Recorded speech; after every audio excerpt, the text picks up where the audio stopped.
Hello gamers from around the world, this is Boxenberger, the video game enthusiast from Germany, and I would like to welcome you to today's episode of the World of Gaming, your number one podcast. And, and we have a co-stream.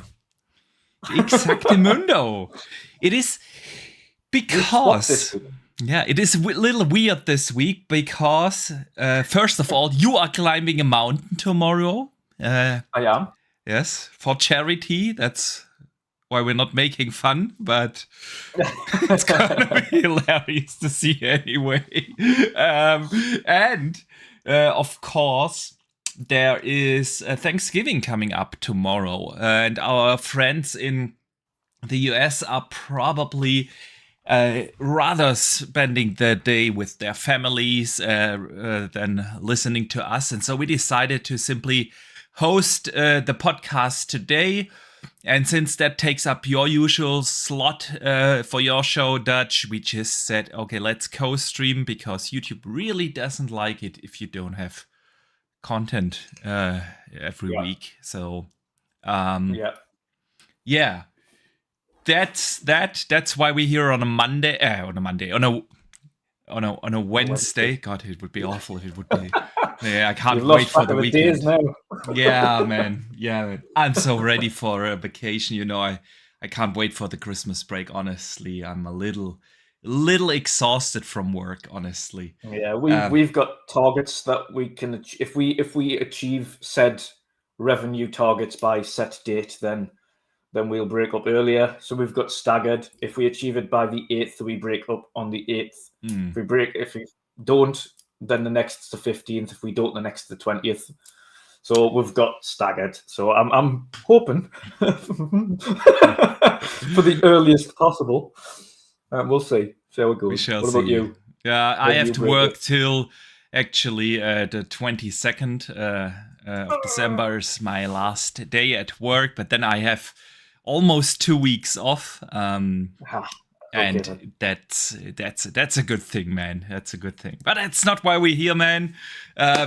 We use this podcast and especially the discussions with the community to distract ourselves, like probably a lot of us do, with gaming and with podcasts and content on different channels, to talk about something else rather than our work life. We have to do that every day anyway. So let me welcome our communities. A lot of awesome people are already showing up here in both chats, and that is fantastic. Big welcome to you.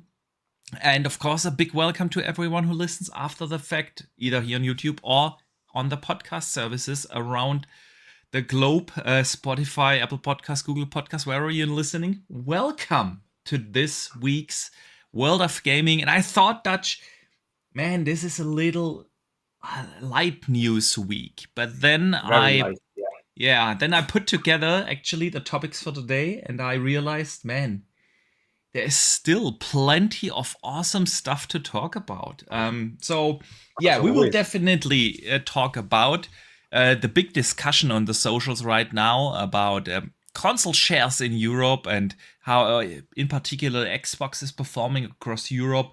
We will talk about the estimated Xbox revenue for the next quarter and beyond. Then we will talk about the big lawsuit that Sony is actually facing in the UK now, which is quite massive. £5 billion, which is, if I did it right, it's around 7 point something US dollars, which is quite a lot because of too high game prices. And we will definitely discuss that. But the best news is there are so many news about some awesome games. We will talk about, of course, Wonder Woman. We will talk about Borderlands 4 and Tiny Tina's Wonderland 2. We will talk about Dragon's Dogma and Kotor and so much more. Immortals of Aveaum. A lot of great stuff to discuss on the gaming side of fronts. Then we have news on the Switch 2 and GTA 6.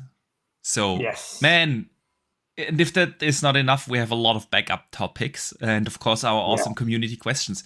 But first, of course, we want to talk about what we are playing currently, and we want to know from everyone in chat. And Dutch, we're doing something new here today.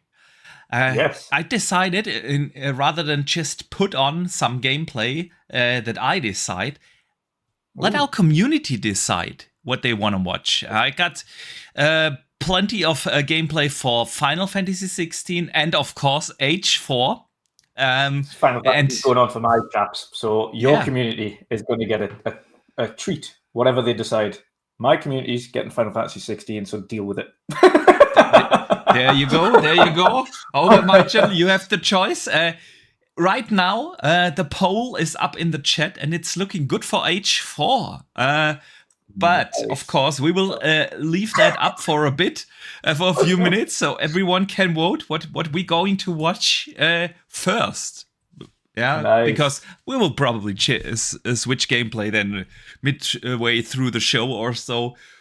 But, so let us know in the chat, what have you guys been playing? And Dutch, what has kept you busy, man? Yes. So quickly before I get into that, quick shout out to Dave Ramos with a $5 super chat. Dave, that of course will be going to the charity fund. So that one probably won't hit this month, but I'll put it in anyway, and it'll cover anyway. But he says, from this side of the pond, happy Thanksgiving Eve, y'all. Hope everyone in the community has a safe and wonderful few days. Let's go. So yes. To all of our American friends, awesome. Happy Thanksgiving Eve. Yes. And happy Thanksgiving for tomorrow. And let me follow up with Drawn TJ Super Chat. He sends in $2. Thank you so much, brother. He says, happy Thanksgiving, Boxy and Dutch. Yeah, thank you. And happy Thanksgiving to you too. So yeah, again, that's why we're here on Wednesday. So everyone can celebrate tomorrow. But yeah, Dutch, what are you playing right now? Because I know we're playing something very similar. Yes, we're probably the same thing. Yeah, probably. Yeah, I'm playing Final Fantasy 16, and I'm pleasantly surprised, put it that way. I'm pleasantly surprised. I wasn't expecting, I didn't know whether or not I would like it as much, because it was, and it is, a much more linear approach to Final Fantasy. It kind of reminds me of the linear kind of approach that they used for 13. 13.1 was fine for me. 13.2 started to get a bit iffy. 13.3 was terrible. But 13.1, it was very linear in its approach, very in its story, and then it kind of opened up a smidge near the end. But it was more of a story-driven approach in that sense. It was more of an action RPG for Final Fantasy 13, even though it was still turn-based at that time. This one, on the other hand, is still a linear RPG. Or a linear action RPG. But it does have some open-ish areas that you can kind of go through. Some hub areas. The story is fantastic. I have to say that. More. I couldn't agree more. The story is absolutely. It looks very pretty. The story is fantastic, and the set pieces, especially the bosses and the Akon battles, are a treat to watch. Yeah. But that's literally what I've been playing, is just Final Fantasy 16, and because I've been streaming it, Boxy, I had to cheat the other day because I wanted to play it, but I wasn't set to stream, so I recorded some footage for this wonderful podcast for 2 hours instead. There you go. So that's good. I recorded 2 hours of footage, but every time I've not been streaming it, I've been like, I want to play the game, but I've said it's going to be a stream game, so I'm doing that. But yeah, I've played a lot of it. I've played probably about 15 hours ish now. Ooh. And you are probably a lot further into the game. I would say I'm around, I don't know, I have to check, the 6-7 hour mark would be my guess. But yeah, man, I agree. It's much more linear than the last ones. Listen, I enjoyed 15.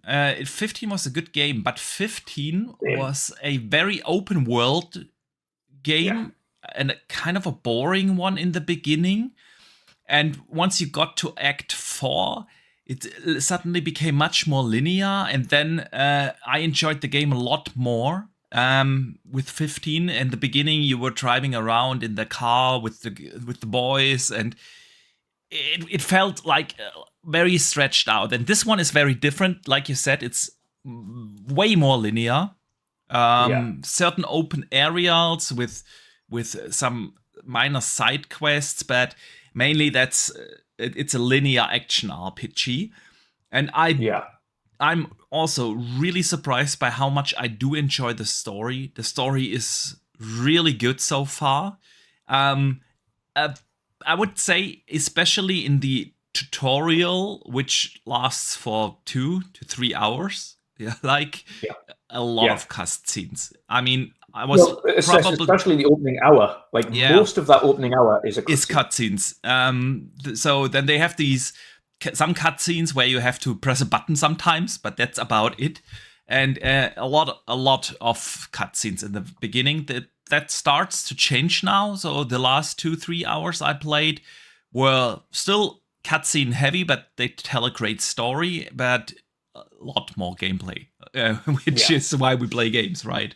So that would be like the minor critique, but otherwise I do agree. I do enjoy the combat, although it feels super easy. I wish it would very simple. I'm playing on the hardest difficulty available. In the first playthrough, you only have the choice in between story mode and regular, like super hard or whatever it's called. Only unlocks apparently after finishing the story for the first time. So it feels a little easy, but then I'm feeling like a badass, which is always a good thing in a game, right? So I'm good with that. But it's pretty. I'm still not sure in which mode I want to continue to play the game. What are you playing? I know you were playing the 30 FPS, right? I'm playing the graphics mode, and that's mainly because I've heard from when you put that up as well, I kind of had a look at people's opinions on the performance mode of it as well, and it's like the performance isn't stable at 60. And also, it does take quite a visual downgrade when it comes to it looks very smooth and kind of blurry in the performance mode. So that's the main reason I'm kind of sticking on the graphical fidelity mode, is because it's clear, it's very stable, it doesn't feel slow or sluggish. And I think that's down in part. Actually, I have to disagree here very hard. That's my problem with the game. The performance mode feels good. When you play, at least, I haven't tried turning off VRR. I don't see a point in that. But with VRR, it feels super smooth in the performance mode. But the graphical hit is very noticeable. And a lot of, of the very cool lighting effects, particle effects are significantly reduced. And even worse, like the resolution is... I don't know what it is, but it looks super blurry.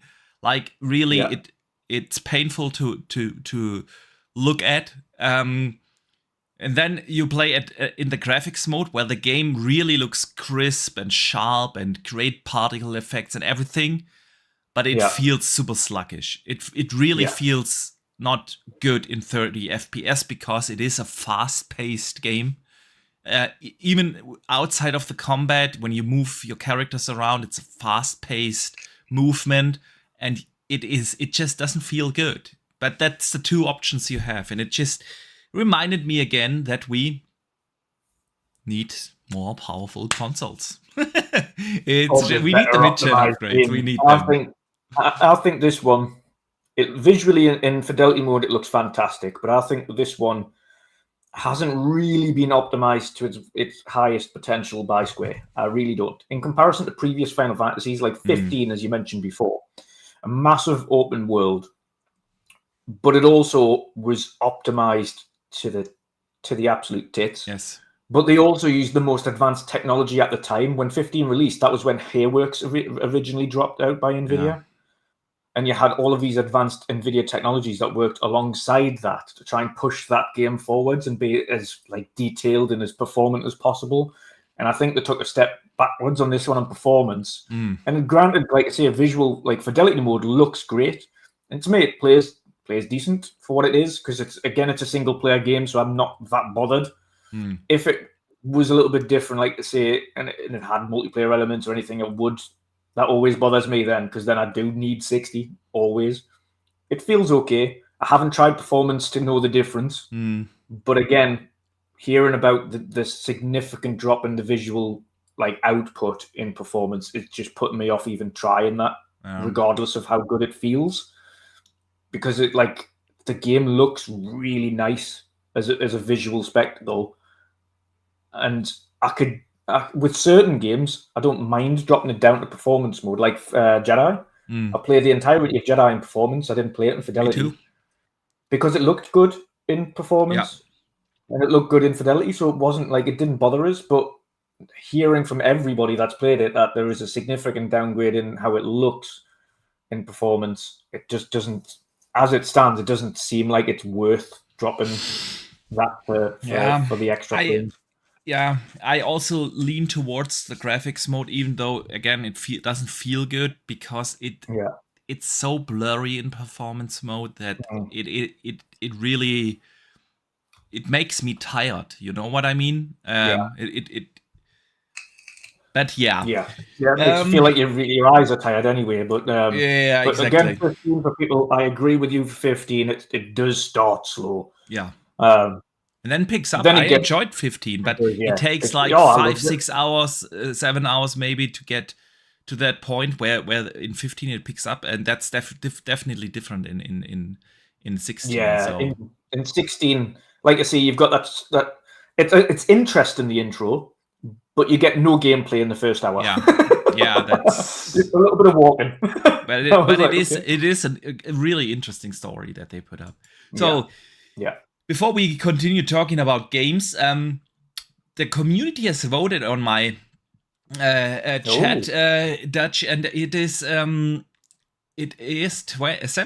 I'm just gonna close the poll now.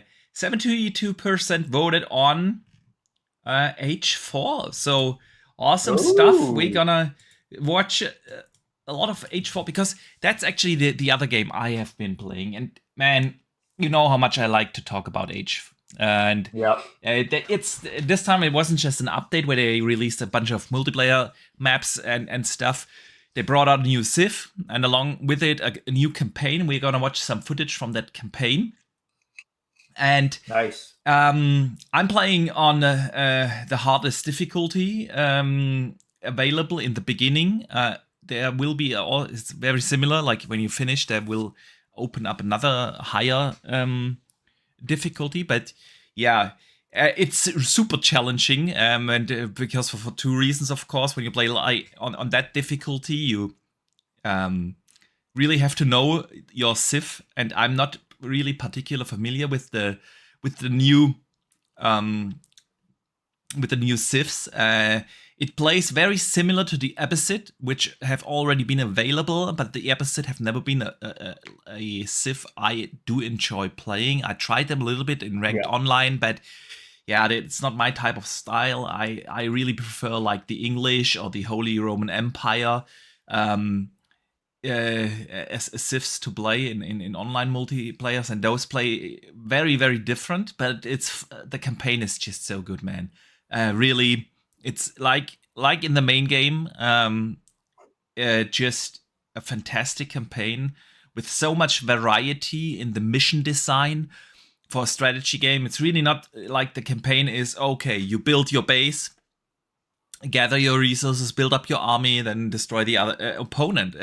They have like certain missions that remind me a little bit of Capture the Flag. Others, you get like, you have to hold certain areas, and if you hold them, you get some extra units, and you can't build units on your own in your town center or whatever.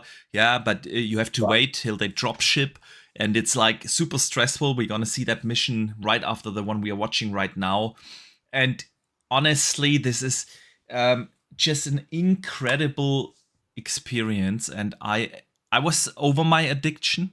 Diablo broke my age for addiction But man, now I'm back in. I also played some online multiplayer matches again, realized that I'm really not in practice. And of course, those are playing the ranked online right now are the ones that did stick with the game. And they are leaps ahead of what I used to. And I realized, like, okay, yeah, certain strategies, which things to buy first, build first, how to set up your base properly. They were very natural during my hardcore H4 phase, where I put almost 700 hours in, and I need to get back on track here. Yeah? It takes a lot of practice, but it is a phenomenal game, and I couldn't recommend it more. The Rise of the Sultans, the Sultan's Ascent, that's what it's called, is only $15, and it's worth every penny. H4 is just an insanely good experience, so highly recommend that. But yeah, let's see what our community has been playing. Hang on, I lost the chat. Well, Vinny in my community started God of War Ragnarok for the first time, so very cool. He's doing that. Yeah. But we also have, let's have a look here. Phantosir was gifted by Yuki Dazarus. He was gifted Final Fantasy 16, so he's going to be starting that up tonight. I think he might even be starting it at some point during the podcast. So I hope he enjoys that and listening to the Geordie accents of the characters. Yeah, I can't believe they're all from the Northeast. That's true. yeah, I noticed. Dustin Lambert has been playing Wolong, Fallen Dynasty, Forza Motorsport, and Forza Horizon 5. Nice. Desi Baby is, of course, playing Final Fantasy 16. Ballantone is also playing H4. That is awesome.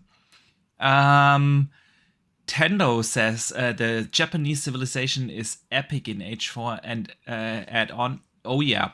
They are very different from the Chinese. Which, by the way, is also a great Civ to play. But I have to look more into the details of the Japanese Civ, because, man, I feel like there's a lot of, exploits you can use. But man, and he continues to say the elephants are OP. Facts, man, they definitely are. John TJ has been playing Halo Infinite, Call of Duty Modern Warfare 3, and Ark Ascent, and Alan Wake 2. Quite the playlist, man.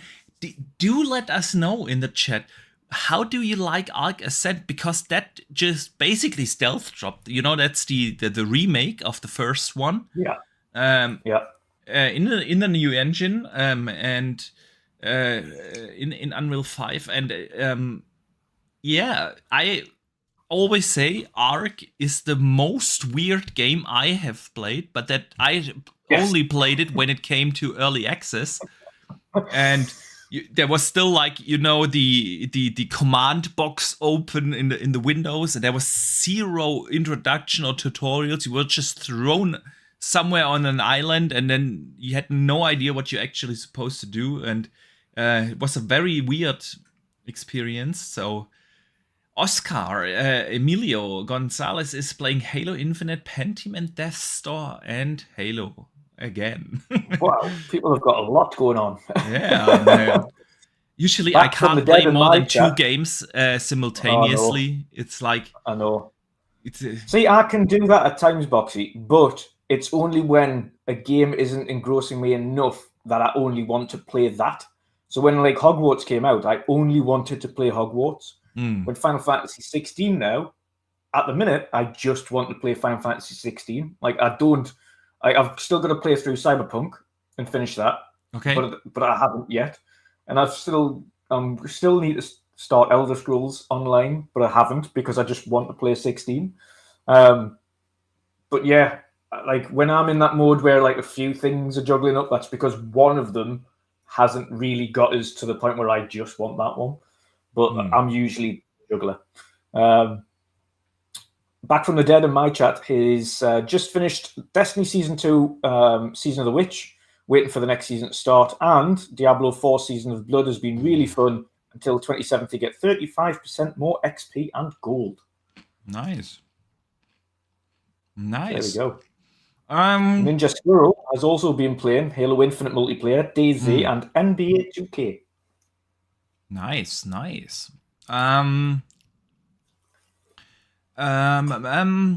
Honorable Merc has been playing Hunt Showdown and Darktide. Oh, I love Darktide, man. Darktide is such an underrated game. I really enjoyed that. I'm glad that they intentionally delayed it to sort the performance out. Yeah. I'm glad they did that. We have Lord Metroid, who just became a channel member. No, pardon me, he is a channel member. Sorry, a super member chap for 7 months. Yeah. He says he's playing Mario Wonder, phenomenal game. Salute, guys. It is. It really is. I'm playing that actually with my boys.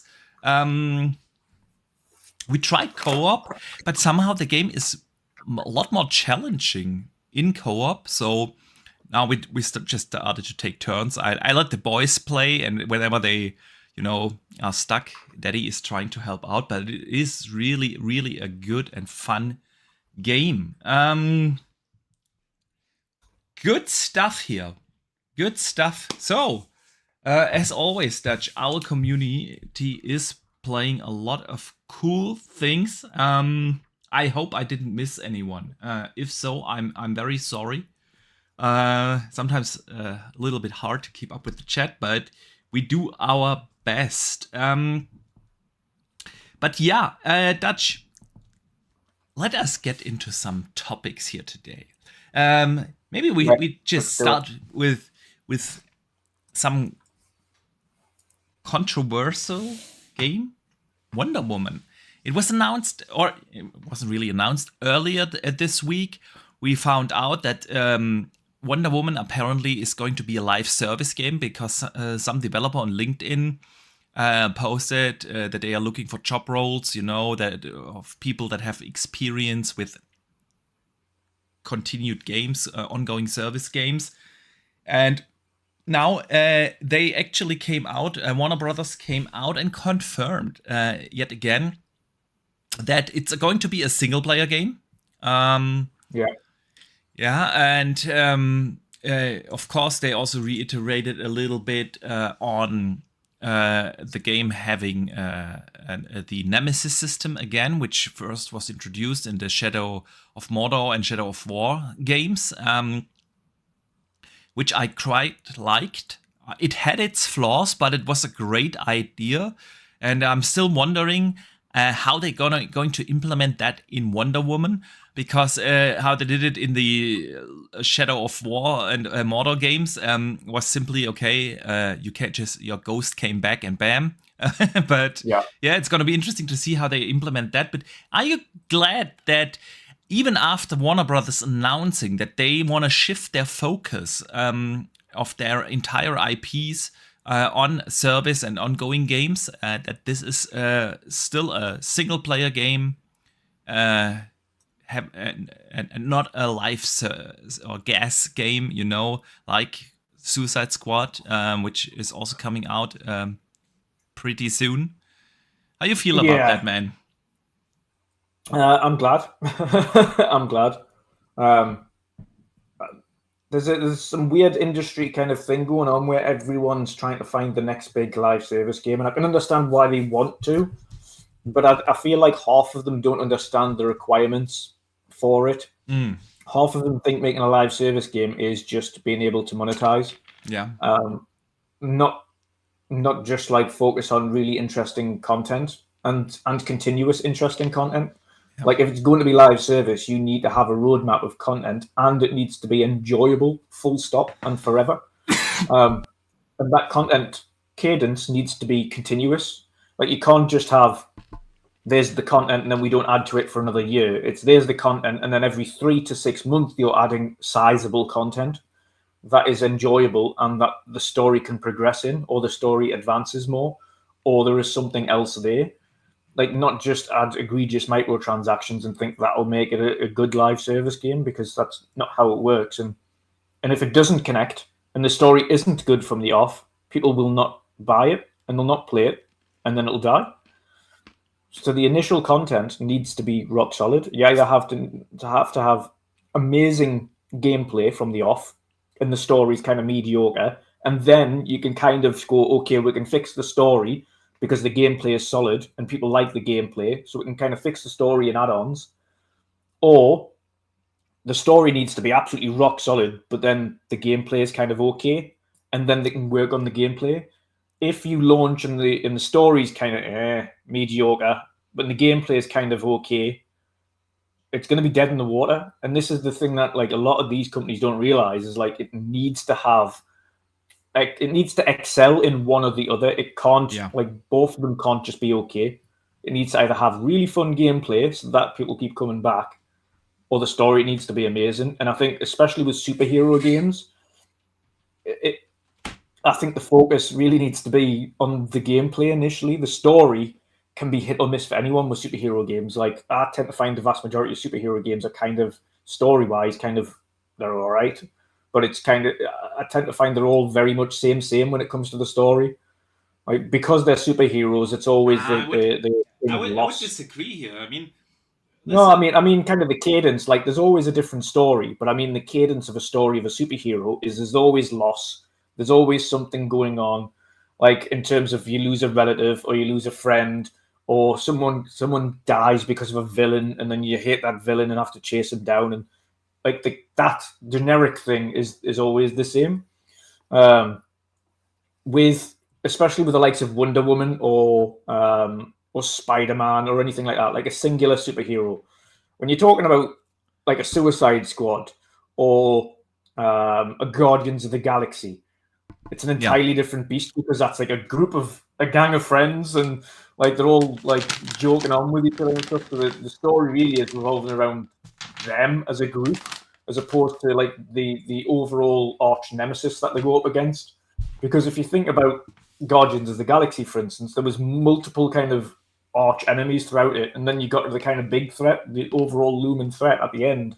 But really, the story was what was played on screen between the characters and the individual stories between them, which was how that worked. And I think Suicide Squad will be very similar. Like the stories really will be between these characters, and whether or not these characters that are on screen work with each other, and how well the acting is between that group of characters. The overarching threat in Suicide Squad, I don't think anybody's going to really care about. It could be the giant starfish from the second Suicide Squad movie. You know what I mean? But like you're not going to care about who it is. It's just taking down the target. Whereas in the likes of Spidey or Wonder Woman, there's always a singular arch enemy that you kind of get to know. As you know in Spidey 1, who the enemy was all the way. Well, you didn't at the beginning, then you found out who the enemy was, and then you kind of go after that singular purpose, and there's like a story around that. So I think, especially with this not being a live service game, and they're focusing on the story, then I think that's a positive move for them, because I don't think as a live service game, singular character live service game, it would work. I just don't think it would. For a superhero game, I think group games I kind of understand. I do agree with that.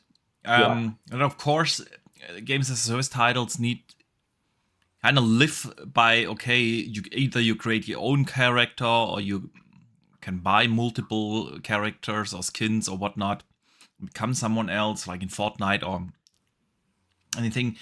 But on the story side of things, I mean, look at the Batman games, the Arkham games, like amazing stories have been told there. And but then very you different can imagine, ones. Then you try to imagine them games, but forced live service. Yeah. Again, I'm totally pro that being a single player game, because I feel like the games as a service genre is kind of saturated. It is really, really hard to get into games as a service in this day and age, because there are already so many games as a service titles out there, and gamers can only play so many of them. You don't play like 10 different games as a service titles. You usually choose one, and that's your go-to title. And then you have, of course, single player games also on the side. But you don't usually. I don't know anyone. Let us know in the chat if someone is playing like multiple games as a service titles on a regular basis. I feel like that's really hard to do, and that's why this market is so saturated, and people are just sick and tired of them. Yeah. And so I do understand the it from a business perspective. You kind of don't want to just generate a little revenue after you launch the game. In the first couple of weeks or months, you sell a bunch of units, and then you don't have any income for the next 3 to 5 years until you release the next game. I do understand that, but then if you look at the most successful games over the last couple of years, like last year, Elden Ring, solely single player game. If you look at this year, the most successful game is of course Hogwarts Legacy, a single player game. And the games as a service titles that have been successful over the last years were not the newly released ones. Again, it's like Call of Duty. I consider that it's kind of a games as a service title. I know actually Warzone is the games as a service version of it, but I think what we've got to remember here, Boxy, as well is, and I think the companies need to remember, is the vast majority, and of course there's going to be outliers, there's going to be people that juggle a couple of them, but the vast majority of people, once they've got their game of a service game that they're into and play religiously, that's the game that they play religiously, and then they drop into other single player games around them. It's very rare you find people juggling several games as a service games at the same time. So it's even harder these days now, because to get someone's attention away from their game of a service game that they've already invested their time and energy into, they have to stand out and be something really magnificent to catch their attention and pull them away from a world that they already love. And I think probably they already invested a lot of money in. For people to move away from Fortnite, where they have spent hundreds of euros on V-Bucks and skins and stuff, and to just abandon that game to move over to the next one, that's incredibly challenging. And you can even tell that big companies that are very well known for like over monetizing games, like EA, are slowly moving away from that approach. With games like Star Wars Jedi Survivor and Fallen Order, and having those single player experiences, and they can still generate a lot of money. I'm glad that apparently it looks like Warner Brothers was saying, yes, we do games as a service, probably having Suicide Squad in mind, and then also bringing out single-player games like Wonder Woman. And I wonder when we will see something, because that game has been announced 2 years ago, and they've been radio silent, and ever since Shadow of... was Mordor or War the second one? I think Shadow of War was the second one. War, I think, it's been a while, like 7-8 years now. I wonder what that studio has been cooking with Wonder Woman. Can't wait to see that, man. Let us move on to another topic. That actually Jess Corn, our friend, man, we have to invite him back on the show, by the way. Yeah.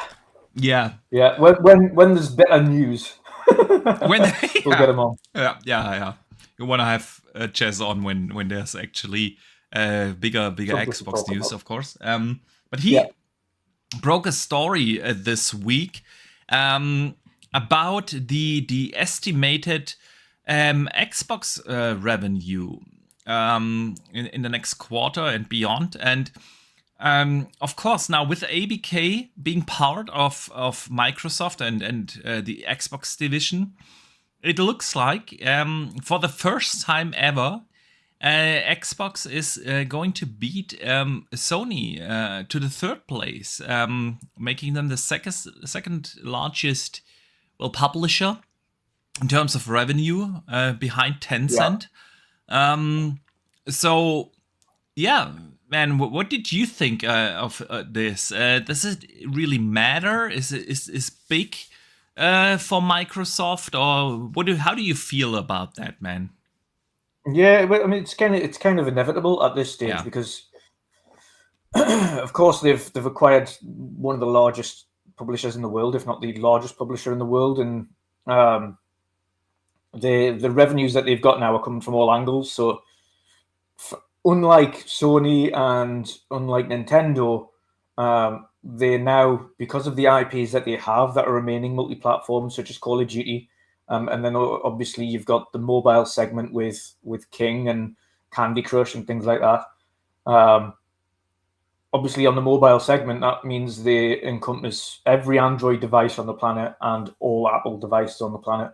So they're covered there. Not only does the mobile segment apply there, but we know they've got Android stores on and Apple stores on PCs and Macs. So you can play the mobile games on there as well if you want to. I don't know anybody that does, but it's a possible, yeah, and some people might. Um, so they've got revenue, a massive revenue stream coming from the mobile sector. They've now got massive revenue stream coming from third parties because of the likes of Call of Duty and World of Warcraft, etc., which is this recurring revenue service. yeah, Of course, now they get a slice of the pie for everything that's everything Call of Duty Rise on PlayStation, and in the future, a slice of the pie when Call of Duty jumps onto Nintendo, and then a slice of the pie when it's on Nvidia devices, and so on and so forth. So they've got it coming from everywhere. So it was inevitable that the revenue is going to increase tenfold for them, and I think it's like double the revenue that they've got now. yeah, Might even be more than that. But it's the deal. I mean, we've all joked about this. Realistically, Microsoft have already made up as a company. Realistically, Microsoft have already made up the money that they've spent on ActiBliz. They've done it yeah, already. Like that for them, that was just okay. We have this set aside. It's already accounted for. That's like it's done and dusted. That we don't even need to make that money back. We've made it up as a company. This now it's a case of the company itself can pay itself off, and it generates enough revenue on a quarterly and annual basis to have paid itself over, like within the next 4 to 5 years. yeah, So although you can kind of count it in, and Microsoft will be counting it in, regular investors, anybody in finance will know, of course, that they won't be casting that as kind of a profit margin from the company until that buyback period is done. They've got, okay, right now you've covered the 70 billion that we've paid for you, and then yeah, now it's profit. But again, the company don't care because ultimately they've made that money back. As Microsoft as a business, it's technically still profit at the minute. But yeah, what they'll be looking at when it comes to my Xbox specifically is okay. Xbox will now be generating this amount of money every year. So the initial jump's going to be massive. The way it's measured going forward is going to be different. So we're going to have this massive peak at the end of, will it be Q1 or Q2? It'll be well, Q1, won't it? It it depends will when be the the report. Q3 for in terms of fiscal Is it year. Q3 now? Yeah, Right. I don't know when their financial kind of end of year is. yeah, end of June. But yeah, So so Q3. Right. So it'll be Q3 is going to have this massive, weird, like, spike. yeah, huge spike. Yeah, After that, Q4 and ignoring end of year because end of year is going to have a huge spike because of that as well. But that after that, the following year, so Q4 and then Q1 of the following financial year, that's when you kind of start measuring things again. yeah, Because it's going to have this weird outlier now, and it's not really measurable at that point because you go, okay, look at this massive income, yeah, but you can't really track the performance based on that. You've got to really track it. Okay, Q1 of the following financial year, let's see how things go. That's when you start targeting it. So it's good for Microsoft, but they expect it, and they'll be very much doing the same thing. They'll be saying, right, the actual targeting phase will be from Q1 of 23-24 financial year. yeah. I mean, it really doesn't come that much of a surprise Yeah, to me because obviously you can just look at the revenue generated by ABK and add that on top of the Xbox existing revenue. It will be really interesting to see, though, what Microsoft as a company allows the Xbox division now to do. Obviously, the money for the 70 billion came out of the mother company, and now this is obviously seen as one of the biggest divisions within Microsoft, which is crazy to think about, when you look where they started 22 years ago.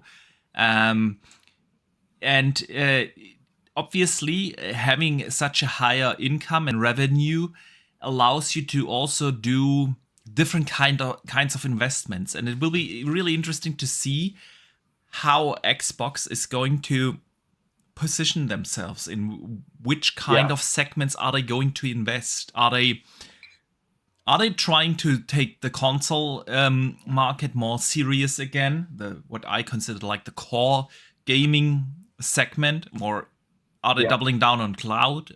Is it going to be more on PC, or now with mobile? Because we know that the Apple Store has to open up next year, and they still intend to launch their own mobile store on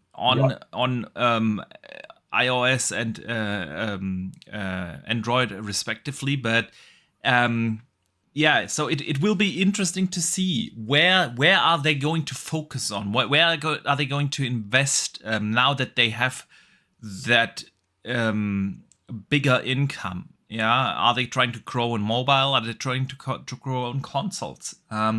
This is going to be a very interesting thing to see.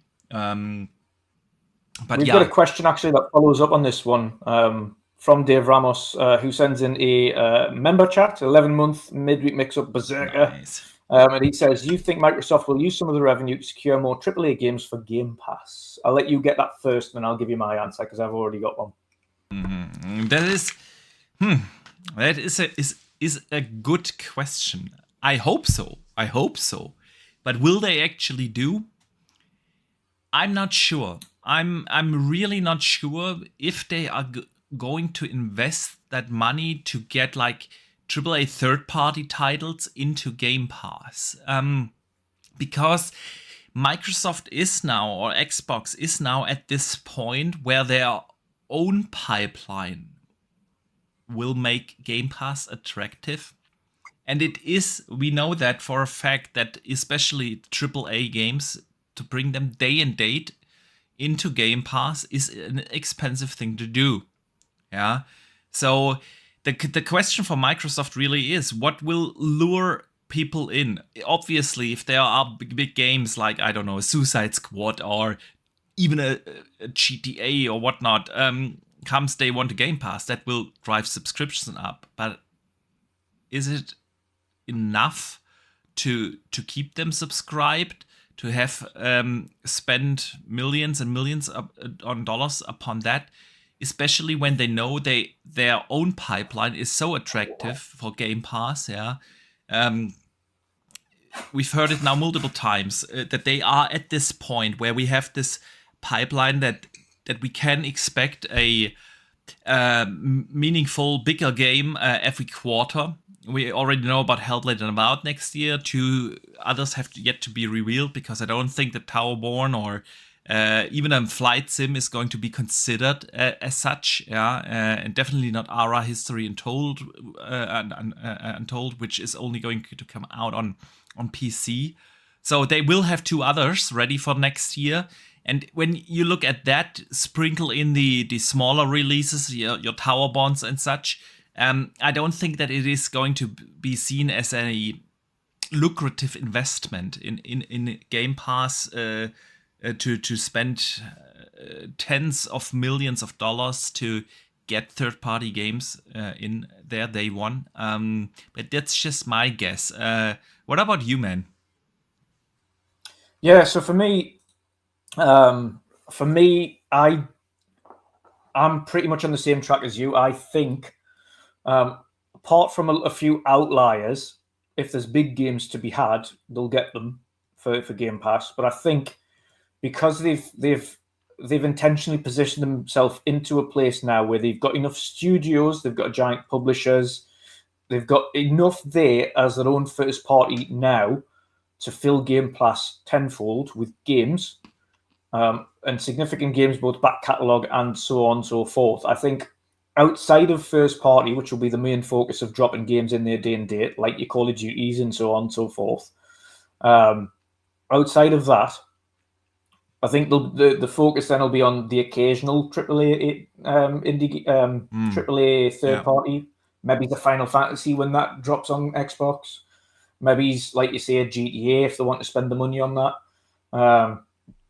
Those occasional ones, your MLBs and things will continue, I think, because they're popular. But I don't see them having or needing to really go out and just get any old AAA game on the service now because of the pipeline that they have. I still feel like we will see older AAA games. Yeah, I mean older, like 6 to 12 months or so. I still think we will see that because I do think just less day and date. Yeah, not day and date. And I think that's because now you have to think as well, as you mentioned with the money aspect. They've invested so much in acquiring a huge first-party pipeline of studios to the point where they don't have to spend as much anymore on getting more content because they go, right, okay, we should have, on paper, with everything we know is being worked on by our own internal studios now, which is more than 40 AAA studios, right? Yeah. Massive pipeline of games. Each one of those studios has more than one project. Like, we know Undead Labs is currently just State of Decay, but there's a good chance that they've got something else that's in the initial and early stages being talked about and designed. And so, as every studio does, they always have something there. We know the likes of Ninja Theory have 2 or 3. We know Hellblade, we know Project Mora, and there was another little one. We know the Coalition has their next game plus another little project. We know 343's bound to be doing something else. We know, like, every studio has something. Machine Games has 2 games.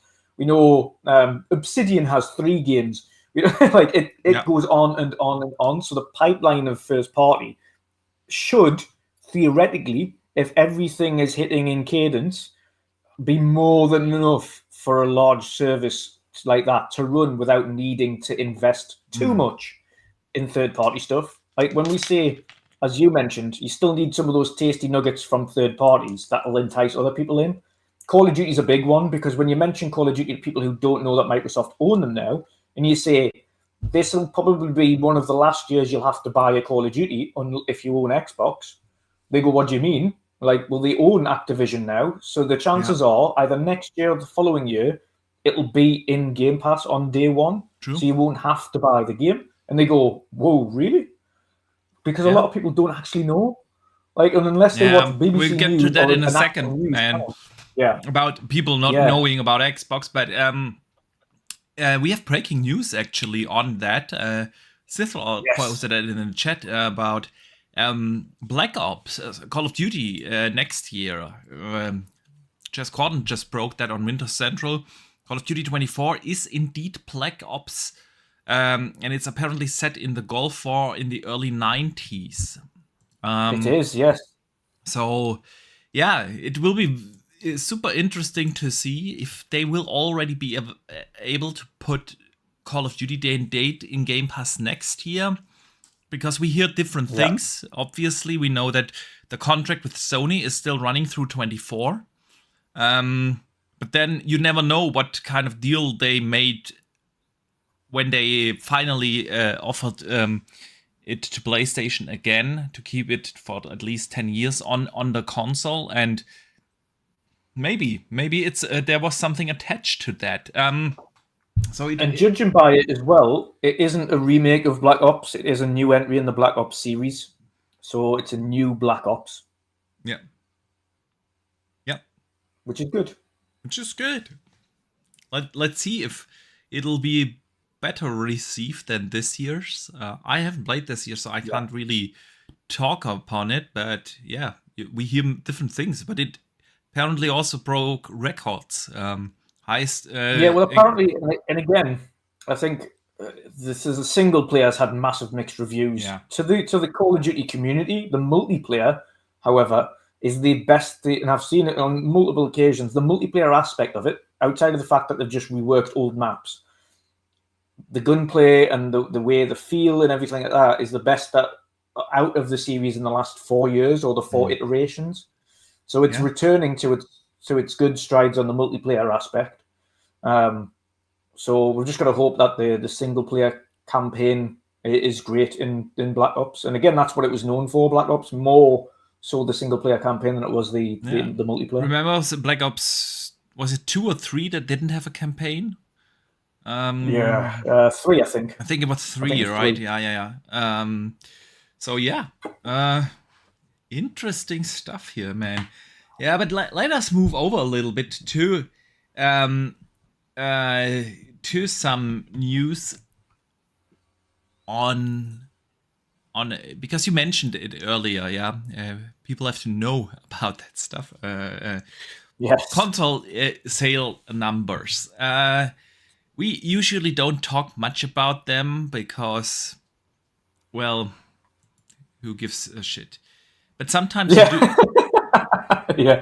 Yeah, that's just what it is. But sometimes you do give a shit, especially when it strikes up in interesting conversations. Because there has been a report by gamesindustry.biz about the recent console sales and, of course, some game sales like that Assassin's Creed across Europe was number 1 selling, number 2 was Spider-Man 2, and so on.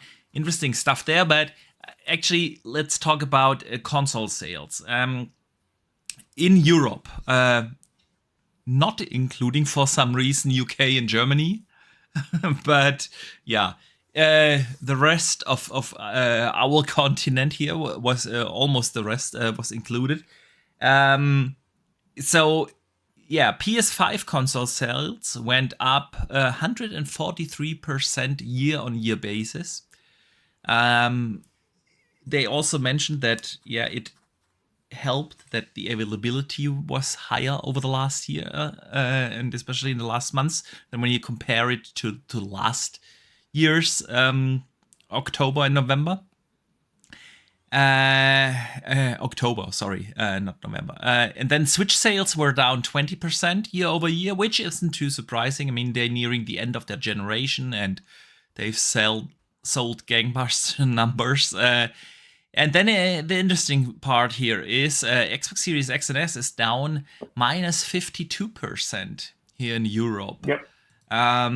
Which sets them on the track to being outsold at a ratio of almost 7-1, apparently, compared to PlayStation. And that you could argue 2022, they didn't have a good year, but this year was, especially the second half of the year, was really outstanding for Microsoft and Xbox. They had Starfield, they had Forza, they had other great releases in Game Pass, but still, they weren't able to sell the consoles across Europe. And I've seen so many different opinions and views on the socials. So we definitely want to discuss this here today with you, Dutch, and of course our community, because let us know in the chat, what do you think is the reason that that Microsoft really struggled in the console market here across Europe? I have so many thoughts on this, Dutch. So where do you stand with this? Easy. They just do not market the consoles. Yeah, you don't know. The vast majority of Europe don't really know that the Xbox exists, and they don't care. It's not they still don't make it as a desirable brand. Yeah, you can have as many things in Game Pass as you want, but if nobody knows about it, then what's the point? Like, you have to shout it from the rooftops. You have to make that brand really desirable, and they just don't do that. Like, as much as we hate the likes of Apple and so on and so forth. The one thing Apple and Sony do well is make that brand look desirable, to make it look like it's something you need. Xbox don't make Xbox look like something somebody needs or wants in their home. They're just like, on Xbox, here's Game Pass. You're like, but what is a Game Pass and what is an Xbox?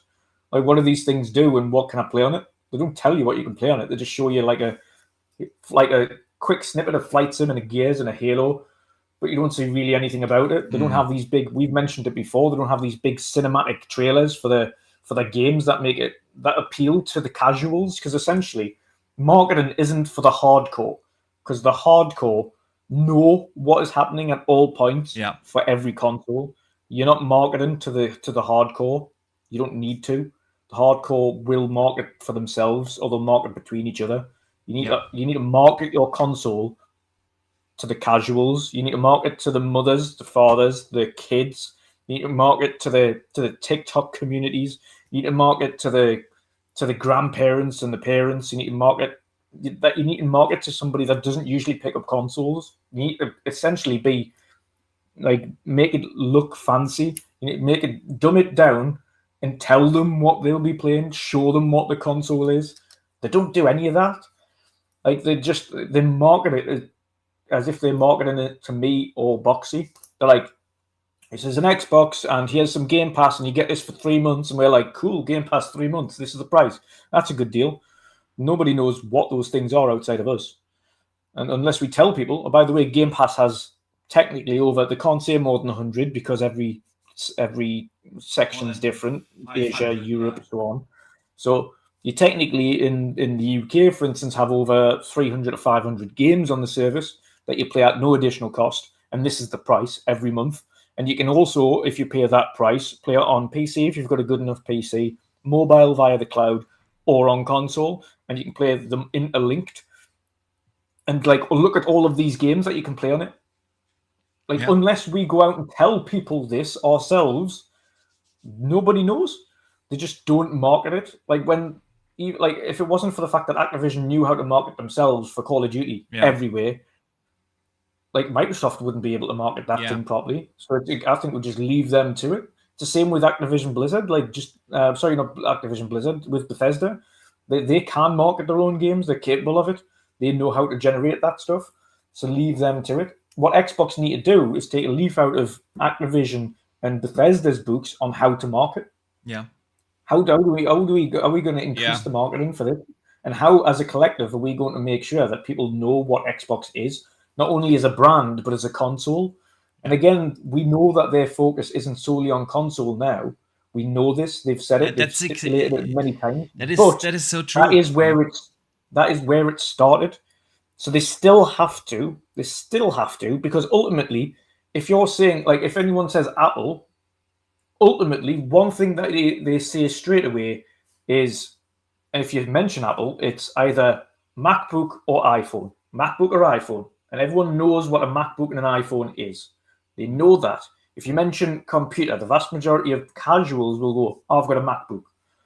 They don't know what kind of MacBook, they just know they have a MacBook. Same for the phone. They'll all know what the phone is because every one of them's like, oh, I want the new 15 Pro or the 15 Plus or so on and so forth. Like, they'll know those because it's drilled into them by everybody else because it's attractive. It's an attractive brand. Microsoft doesn't have that. But Microsoft has never been an attractive brand. So they don't know how to be. They don't.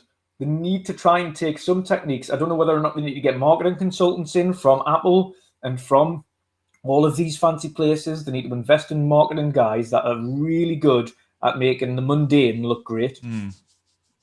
That's what they need to do. Yeah, you definitely hit the nail on the head with the marketing. I see a lot of people here in the chat. I've seen similar argumentation on the socials, especially on Twitter, and that is that Xbox doesn't need the console anymore. And while that is true to a certain degree, Xbox is more than just a console. It's an ecosystem. You can play all the Xbox games on PC and cloud and so on. I still think that the console market itself is super important because for multiple reasons. The first is cloud is irrelevant. It completely is. Cloud is something that the hardcores do use, some of them. We've learned about this during the ABK trial in the UK. Yeah, less than 5,000 people in the UK play cloud. That's why they were so quick in selling off the streaming rights to Ubisoft when the whole thing went down with the CMA. But because it is an irrelevant market, there might be a few hardcore fans that already own Xbox consoles or PC and everything, and I get through Game Pass that, and I can also play my game on the phone or tablet or whatnot. But it really isn't a market and an option for the audience that you want to actually target. Not right now, and I don't think it will be for a long time, honestly. And then there's PC, which is the other big thing where you can play Xbox and why you don't need an Xbox console. Then the thing is, yes, they have been growing on PC a little bit. You could argue over the last year, definitely bigger than on console because they have already saturated the Game Pass subscriptions on the small installed base of consoles that they have. Yeah. So, of course, the growth potential on PC is stronger, but then PC is really owned by Steam. PC gaming is Steam, and yeah, they bring their games to Steam. Yeah, you can play a Starfield on Steam and whatnot, but not with the subscription service. Yeah. Game Pass isn't on Steam, so the importance in brand awareness is just not there, at least not here in Europe. And I still believe it's an important thing because the console market is definitely outside of PC the core gaming market. This is where, when you want to play video games, you get a PlayStation or an Xbox. Yeah, that's just what it is and what it comes down to. And especially with all the success that Apple has, because you can't play games on a MacBook. You just can't. Yeah. So it's either you get a Windows PC or you get a console. And there are so many reasons to get a console. And you can tell the competitors are still very successful. Yeah. The Switch sold, 120, 130 million units? Somewhere in that ballpark. And then there is of course a PlayStation. They had a super successful, more than 110 million or what they sold on the PS4, 120 million, somewhere in that ballpark. There is a big market for consoles, and obviously Microsoft doesn't see it that way. Obviously, we have seen it. They have shifted away their focus from the console market onto the unified ecosystem, which I still love. I love going back and forth in between console and PC, and now, of course, with my ROG Ally, which is a portable PC, which is great for me. But to grow, to gain new customers, I still feel you cannot or should not abandon the console market, and that is what they do, at least here in Europe.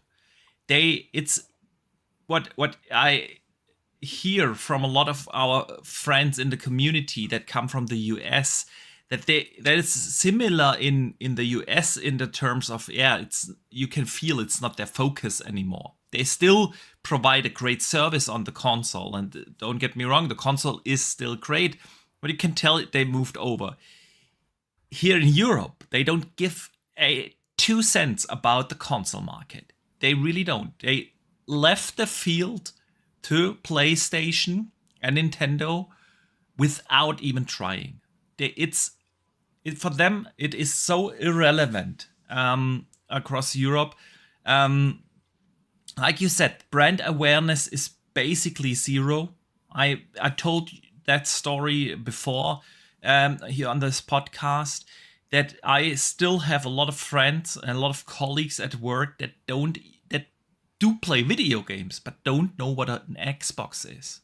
Yeah. Yeah. Obviously, they are not the hardcores, but they do have a PlayStation, or they play the FIFAs and they play the Call of Duties, and so those casual gamers, and they don't know what an Xbox is. There's zero advertisement. There never has been here in Germany, and I know it's the same in the Netherlands and in France and in Spain, and there has been, I feel, a little bit more in the UK, because they can simply use the same advertisements that they already have produced for the US in the UK because of the language. But outside of that, they don't give two shits. It's really nobody knows what an Xbox is, and nothing will change in that regard. I don't see them even trying to change that. Now you can tell, does it matter? They have ABK now, and they will sell the money their games and make. We just talked about that, record-breaking revenues. Yeah. So yeah, but what does that mean for the console? The console gaming space is the one that I love. I do play on PC, obviously, but I prefer the console market. So looking at that, it really baffles me how you can leave the field to the competition like that without even trying. We've heard the things, we are not in the space to out console Sony. Yeah, we've heard that. Do I feel that this is a good strategy? I don't. I really don't. Because look at this year. This year we had so many discussions, about certain third-party developers and publishers either ignoring the platform at all, or simply not focusing on it. And for me, the Xbox console is my place to play, where I play the most games. I buy all my third parties on Xbox, on the console. I play, obviously, the exclusives there. I do enjoy my PlayStation for their exclusives, but it's an exclusive machine. I do like that the Xbox ecosystem to play my third parties on console. And for them to simply ignore that market, I wonder, where will we be in like 5 to 10 years? Yeah, will they have completely shifted over their focus to PC and mobile? Yeah, is that going to happen? Because it most certainly feels like that here in Europe. I know this is sometimes hard to believe how irrelevant they are for our friends from the US, because even Sony outsold them there in this gen again. It's still not that you could argue it's an irrelevant brand, but it really is across Europe. And I just don't understand why. Because we've also seen that a lot of people that shifted over from Xbox console to PC and PC Game Pass, are those console gamers, making this space even smaller. And they are definitely not generating like new customers. And nothing will help. Call of Duty in Game Pass won't help anything. It won't change anything across Europe. Yeah, not talking about the US, but across Europe, because no one knows what a Game Pass is. They just see that we have stores with huge shelves full of Nintendo stuff, full of PlayStation stuff, and nothing, not even an empty shelf for Xbox, somewhere in the back of the store. Like major outlets, it's irrelevant. Nobody knows that. They're just gonna buy Call of Duty again for PlayStation. Who gives a damn who owns it? And you could see that Microsoft looks at it the same way. Obviously, they do look at it the same way, as long as they make the money. Yeah, but is that what I want? Because, I want the Xbox console, to be a strong competitor on the market. But it's really, I don't understand it. And I do feel that console gamers will see this outcome and maybe some problems with this in a couple of years. Because as soon as Xbox and Microsoft realizes, hey, we are not growing, we are investing billions of dollars in developing a new console, and we are investing this and that much money, and we are barely making the money back, but we grow on mobile, we grow on PC, and we make the money from selling our stuff on Steam and stuff like that. I don't know how important that the console will become. Yeah, I don't think it's gonna happen over the next 1, 2, 3 years, as long as we have this gen. But as soon as we go into the next gen, I still hope that the console business is still a focus topic for them. But yeah, losing like that in the second biggest gaming market in the world, which is Europe, yeah, I don't think it's good. I don't think it's good for the Xbox division. Yeah. But yeah, anything you want to add there, man? No, I think we've covered it. Yeah, I think I think they just need to. I think they need to recenter and refocus, to be honest, and not forget the core crowd. Yeah. Indeed. All right. Let us talk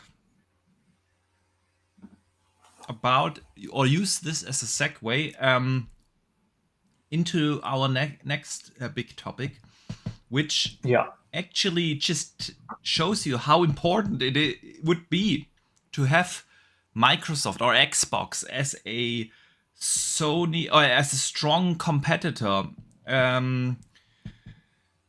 in Europe, because, well, you have to bear with me here a little bit because I want to get this right. Sony is set to face a class action lawsuit over PlayStation Store prices. It's a £5 billion, which is 7.9 billion US dollars. Yeah. Because, well, they kind of ripped off consumers. I want to read from an article that I found on Video Games Chronicles on that. This lawsuit was actually filed in 2022 by the consumer rights campaigner Alex Neil on behalf of 8.9 million PlayStation customers in the UK. It alleges that Sony abuses its dominant position in the market by charging excessive PlayStation Store prices. The Japanese company uses its near monopoly on the sale of digital games and add-on content for PlayStation consoles to enforce strict terms and conditions on game developers and publishers. According to the suit, these terms enable the company to dictate the price of digital content and charge a 30% commission on every purchase, which results in excessive and unfair prices to consumers that are out of all proportion to the costs of Sony providing these services to its customer. Sony had sought to squash the suit, arguing that the case was flawed from start to finish. But this Tuesday, the UK's CMA tribunal actually granted a class representative Neil the approval to go to trial with the claim against Sony. They said this is the first step in ensuring consumers get back what they are owed as a result of Sony breaking the law. PlayStation gamers' loyalty has been taken advantage of by Sony, who have been charging them excessive prices for years. It is significant that the competition court has recognized Sony must explain its actions by ordering them to trial. With this action, we are seeking to put a stop to this unlawful conduct and ensure customers are compensated. So, just telling you, competition is key. something like that wouldn't be able to happen if they had a strong competitor. Now, granted, this is not just a thing that Sony does in Europe, yeah, but looking at the global market, not just US, but really the entire global market, yeah. You could argue, yeah, seeing Microsoft being outsold 3-1, 4-1, here in Europe 7-1. You could argue that they have kind of this position. I know nobody looks at Nintendo when they talk about that, because if you put Nintendo in this equation, it's definitely not a monopoly. But in terms of like core gaming consoles, which the Switch simply isn't, you know what I mean? Not taking away from the Switch. I love the Switch, but it's kind of their own bubble, because It's a companion console. Yeah, most big AAA games don't come to the console simply because of for power reasons, obviously. They have occasionally the AAA, like Hogwarts just released 10 months after it came out on the console. But you know, if you want to have the what we consider the core gaming markets, not the Marios, not the Zeldas, but the others, your Jedi Survivors, your Baldur Gates, and so on, you kind of Resident Evil and so on. If you want to play those kind of games, you have to do that either on PC, or if you want to play on console, you have the two options, Xbox and PlayStation. So yeah, this is a strong accusation, man. How do you feel? Is this based on something? Are they onto something that Sony is charging their customers excessive prices, like it's claimed in the lawsuit? How do you feel about that?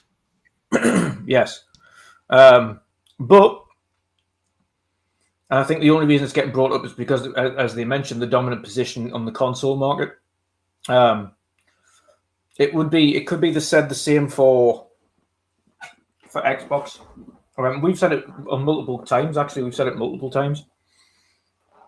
The conversion doesn't add up for an Xbox gamer or a PlayStation gamer in the US. $70 is not £70. £70. If we were to convert that correctly from £70 into $70.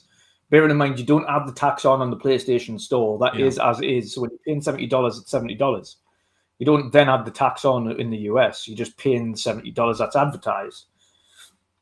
In the UK, it's £70. Now, if you were to convert that into dollars, it's closer to $90 for a game. Yeah. It's a significant disparity, which means the actual conversion, there's one aspect of it, the actual conversion of a $70 game would be closer to 50-something pounds or 50-something euros each. So the conversion isn't right, first of all. Secondary, a number of years back, PlayStation decided to remove all digital download cards from every store, and you can no longer buy digital cards or digital codes for games outside of PlayStation. So the only, even on CD keys, if you have a look now, the only games available on there are ones that came in bundle consoles, so consoles that came with digital codes. So you've got Spider-Man, you've got God of War, and you've got, I think, one other that's available on CD keys for a digital code for PlayStation. And that's only because they were parts of bundles with consoles. If they hadn't released those digital codes for those consoles, there wouldn't be codes available at all on the internet for those games, because PlayStation hate, and right now they've just stopped sending digital codes for games to retailers. You can go to the vast majority of game retailers as it stands, and if you want to get a digital code for an Xbox game, if you can find the shop that sells Xbox in the first place, you're able to go out and buy a digital code for an Xbox game, or you can look online on any storefront, and there's digital codes for any Xbox game available. So the market is open. If another retailer wants to sell the code cheaper elsewhere, which is what we use CD keys for and other similar stores, then you can find a cheaper digital code elsewhere and not just on Xbox. But right now, everyone's henpecked into using the PlayStation Store if they want to just have a digital collection or buy their games digitally, which means that the vast majority of the time, for at least 1 year, if not longer, that price is remaining at the $70 or £70 price. In some cases, I've noticed the game doesn't drop below 65, if not 70, for 2-3 years after it's released. And even then, they kind of refuse or just don't like putting that game in a sale or want to. If that game is successful, then they definitely won't reduce the price. And I've noticed it several times. The likes of The Last of Us on the store, I picked up for £8. Last of Us 2, picked up for £8 physical.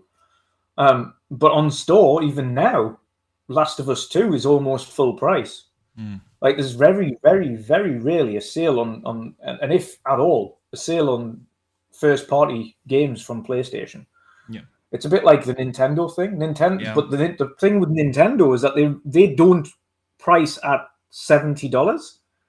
The vast majority of their games, like, you're barely touching 60. A lot of them are 55 or 45. So it's kind of, although they kind of always keep them at that price, so you can never really get a discount up from Nintendo either. The difference with them is that it isn't 70. Yeah. And the price is significant on this case because that's an additional $30 over $20 or $30 over a Nintendo game. When you're talking about $70, and you're like, I'll wait for a sale. You're like, fat chance of that. There's not going to be a digital sale on a PlayStation first-party game, especially in the first 2 years. Yeah. Unless that game performs poorly. If the game performs terribly or the Metacritic is terrible, then you see it drop in, like the likes of Days Gone or something like that. Then you'll see them drop into the sales because they're trying to shift units. Yeah. But if a game is successful, they are absolutely not putting that on a sale within the first 2 years. Yeah. Not a chance. Yeah, that's true. Yeah, I mean, there are so many aspects to this lawsuit where you can look at.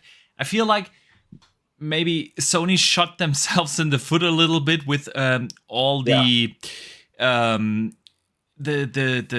ABK stuff, where they really went hard on talking against this acquisition, and they had to reveal a lot of their business practices. I mean, that's when the public learned a lot about, parity clause, for instance. This parity thing in third-party games. We also learned that basically Microsoft was being forced to reduce the cut they provide to Call of Duty to keep it on even on the platform. So these kind of practices really feel anti-consumer and definitely not something that looks to me like, okay, that's fair business practices. That's the one aspect, because in the lawsuit they literally said it's not just about the actual prices, but whereas the quote, there it is, for PlayStation consoles to enforce strict terms and conditions on game developers, publishers. And these are just the things we know publicly about. You really can tell that there are probably other things there in there as well. The fact that Money had a lot of third-party stuff is also something. I know everyone does it, but it's different there. They were also the first ones to raise game prices. We talked about that. You just mentioned a very good point about them not having sales, but also the fact that there is no other way to purchase digital games for PlayStation other than the PlayStation Store. No keys available for any other digital distributor. That's definitely something. And I said this a few months ago on the podcast, that a lot of the things that Sony does this generation feel like, okay, they are trying to squeeze everything out of me as a customer. If we talk about value for the money, I don't feel that Sony is doing the same job like Microsoft does. When I buy an Xbox first-party game, I get it on PC as well. I get additional value to that price tag. I get play anywhere. I get free cloud saves. I get this stuff. Then there's obviously the argument being made about what does the subscription service provide, and it's really not hard to argue that Game Pass simply provides the better value for the buck there. And yes, Nintendo is always a little different, but they are, again, not that big of a third-party console. Yeah, they have their closer ecosystem and fan base and everything. And yeah, a lot of the things that Sony did this gen, as good as their first-party release cadence was in the first 2 or 3 years now of the console cycle, providing value to the customer is not their strong suit. It really doesn't feel like that on PlayStation.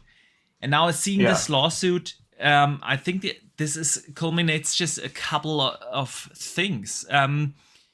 And whether this is legally found or based on a proper case, because I've seen a lot of people argue about that. Well, this isn't based on anything. If there wasn't something to this, the CMA wouldn't have allowed it to go to trial. Yeah, that's a clear statement. Okay, at least Sony has to explain themselves in front of a court. And at the end of the day, I feel like this can only be beneficial for consumers, and that's what I'm always pro upon. Yeah, I mean, it's nothing that Sony does alone. Whether you talk Xbox or whether you do talk Nintendo, if you want to publish a third-party game on Xbox also takes their cut, and it's not the case that this is particularly cheaper for most third-party publishers. At least the numbers that we know, it's always somewhere in the ballpark in between 20 to 30%. That is the cut. That is basically the console business. It's always been like that. That's where a platform holder makes their money off. If you want to publish your game on the platform holder takes the cut. That's the business model of a console. Yeah. So you could argue in that way. So what's the foundation? What is Sony doing differently? And I think it's this whole thing about Xbox trying to provide extra value additionally through Play Anywhere, through the unified ecosystem, through cloud being available for free, and so on. Plus the fact that they were the ones that raised the game prices. And now you could argue, okay, 2 years later, Xbox did the same, but you get still the possibility to play all those games for a cheaper entry price point thanks to Game Pass, because those games actually come to Game Pass, which it don't on PlayStation. So it just doesn't have the same impact on the customer. What do you think, man? Is this going to be? Is there something legally that you can tag? Because I definitely feel like things like parity, demanding parity on consoles, or not allowing games to come onto other platforms for a certain time, or in other subscription services and so on, is something Sony wouldn't be able to do if they wouldn't have the market share of 7-1 in Europe. It wouldn't be. Yeah, if they were. I agree. It's down to competition. It's because they've already got the foothold where they are. Quick shout out to Junk Mail for the €10 super chat as well. Great show as always. Keep up the good work. Thank you very much. Thank you. It's because they have such a strong foothold in Europe and in the UK that they're able to do that. And I think, and again, this is for both platform holders, by the way, when it comes to digital content, price parity needs to be key. And as it stands right now, there isn't price parity between the US and the rest of the world. There just isn't when it comes to digital content. The US are paying, like I say, $70, which isn't the equivalent of £70. Like reversing that, 70 is almost $90, if not more than $90. I quickly Google the difference there, but yeah, I think it's primarily down. Personally, I think it's primarily down to their strong foothold. Strong foothold in there. So it's $87, $87.45 is what we pay for a game in comparison. Now, if you're swapping that around and you're doing $70, it's actually £56 we should be paying for a game. Yeah.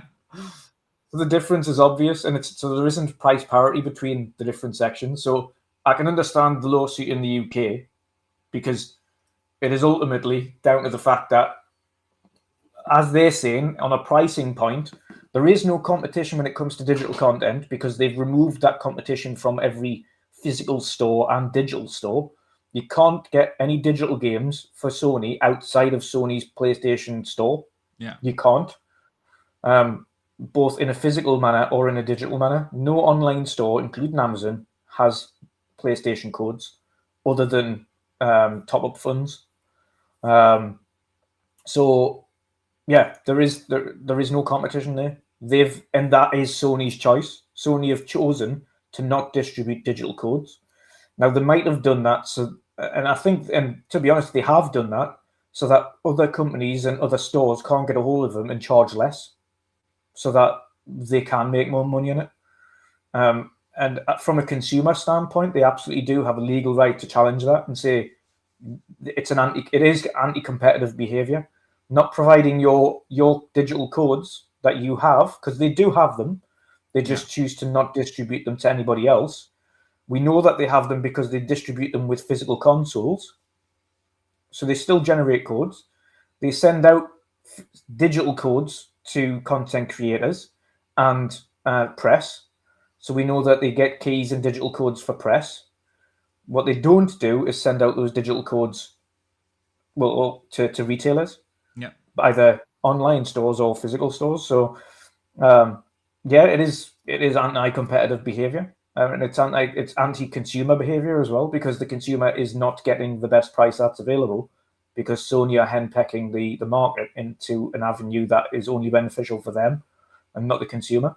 So from a standpoint of law, they absolutely have a chance. Yeah, it's a strange one to say, but when it's considering this guy's taking it off on behalf of the entirety of the consumer base in the PlayStation consumer base in the UK, it has a very good chance.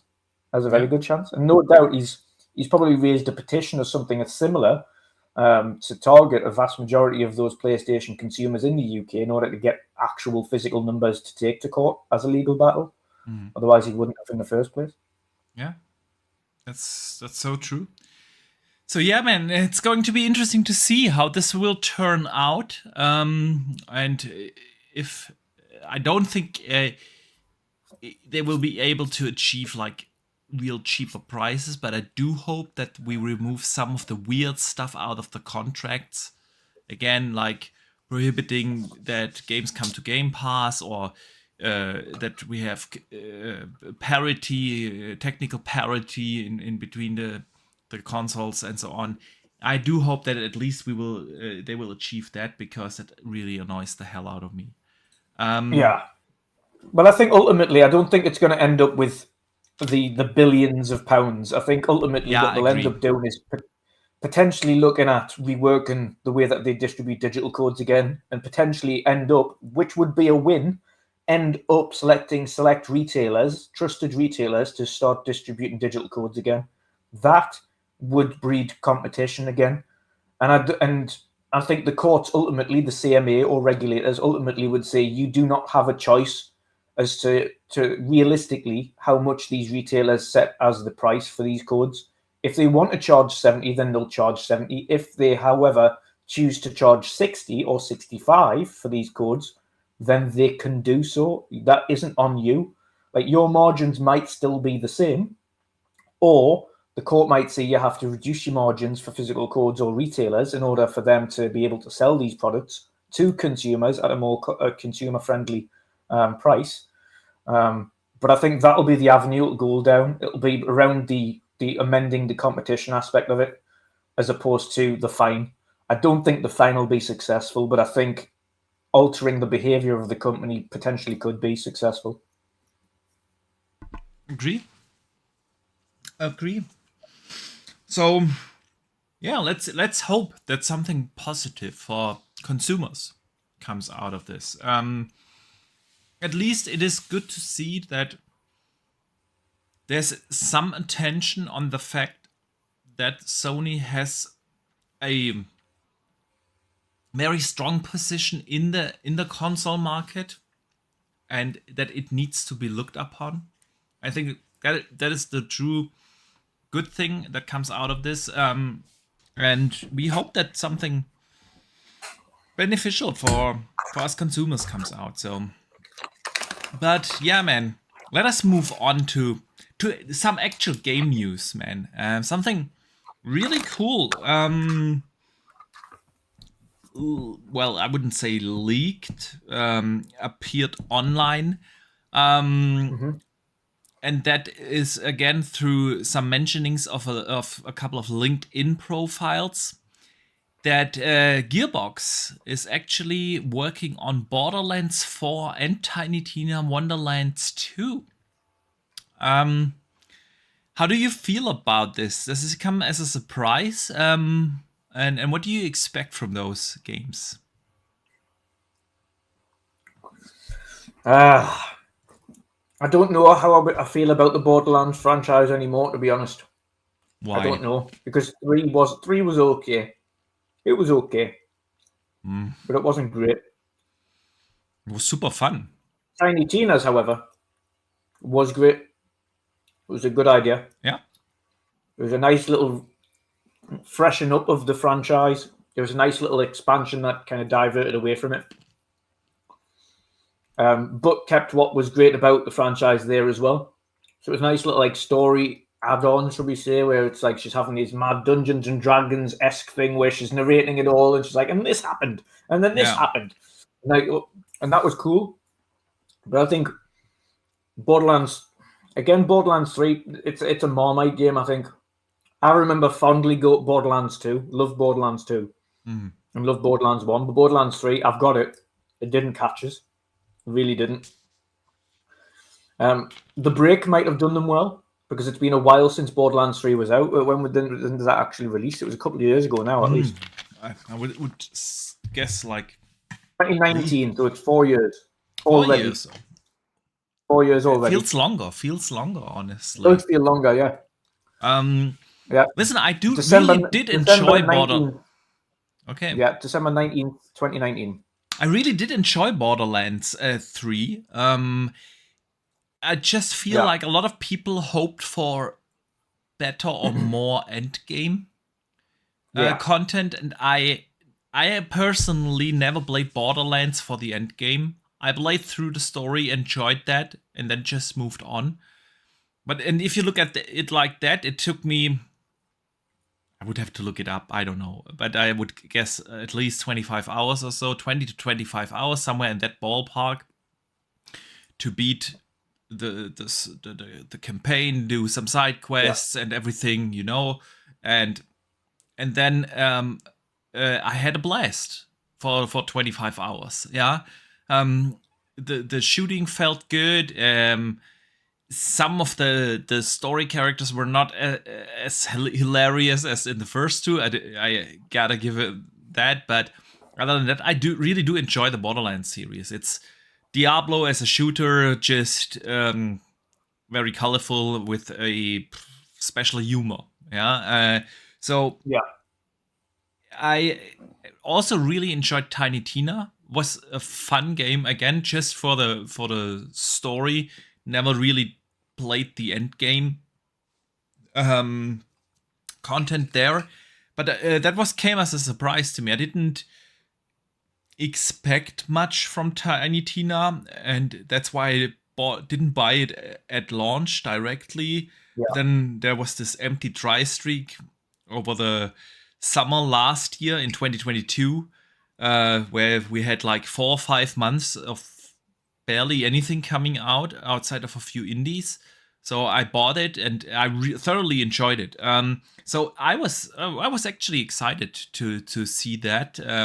Otherwise, I wouldn't have put it in the topics here today. But Tiny Tina was a fun thing, and apparently both are getting a sequel now. Borderlands 4 is in the making.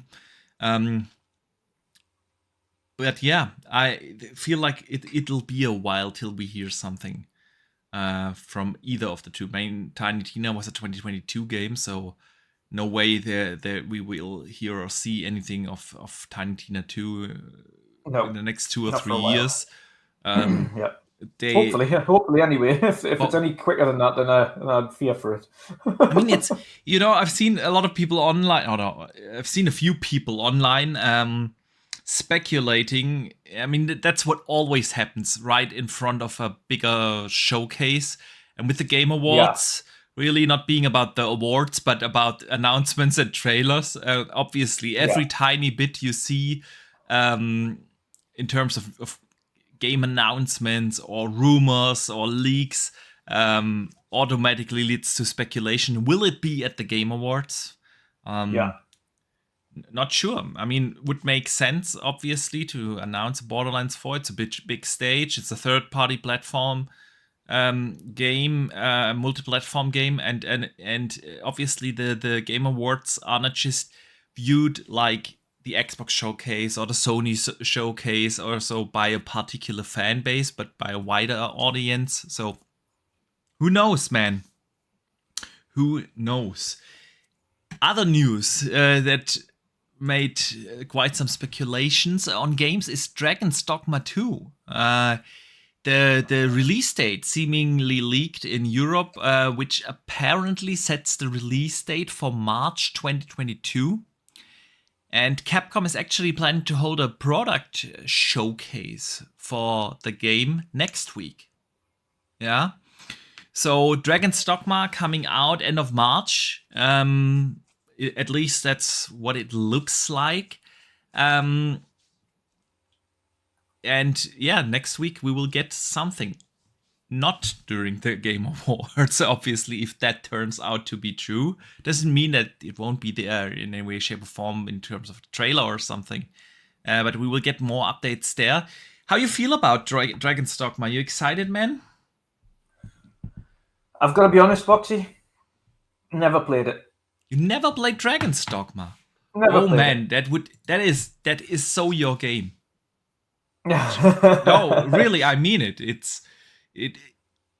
I know a little bit of your taste by now. Yeah. Yeah. For some reason, you don't like when you have to walk in games. That's what you told me about Baldur's Gate.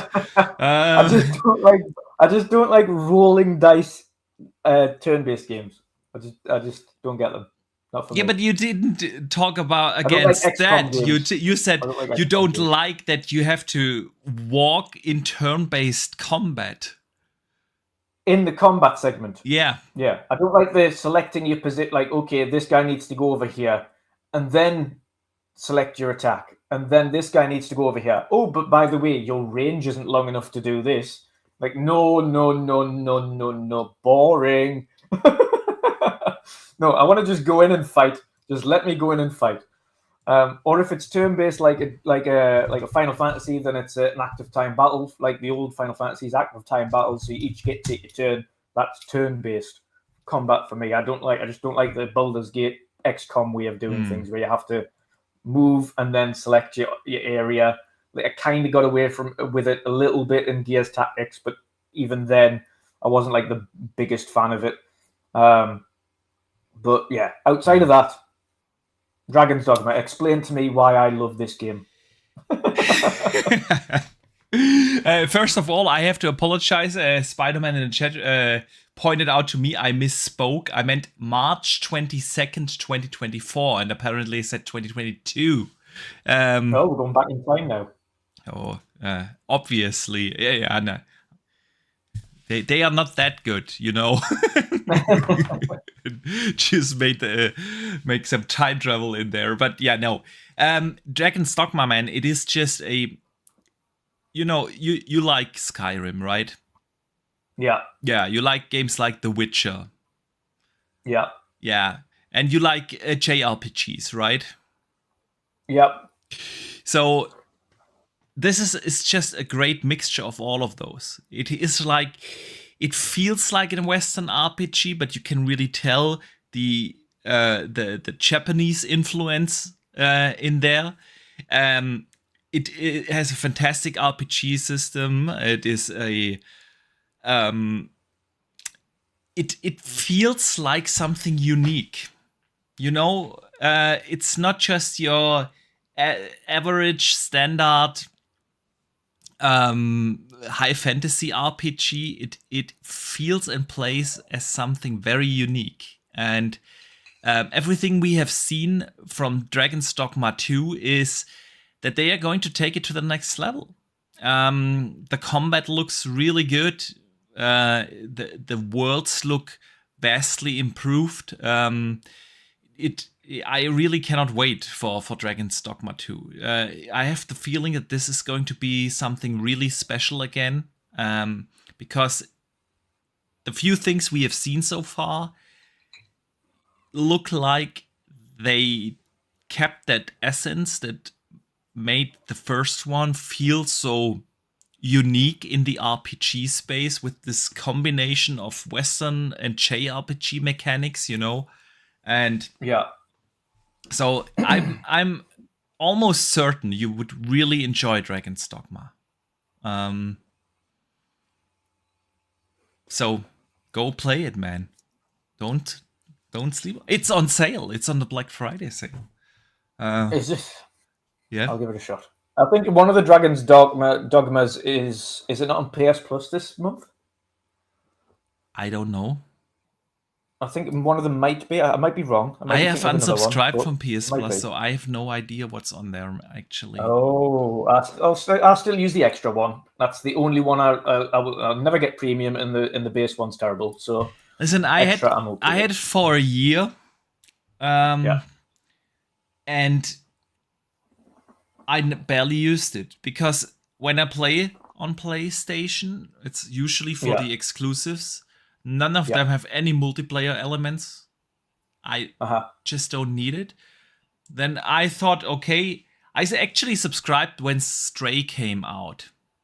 I thought like, oh, cool. That was the first PS Plus game that came day and date, and I really wanted to play that. And I thought, okay, I can just subscribe. And then I actually upgraded my existing PS Plus thing to the mid-tier for $30. Otherwise, I would have bought Stray for $30. So I thought, okay, good deal.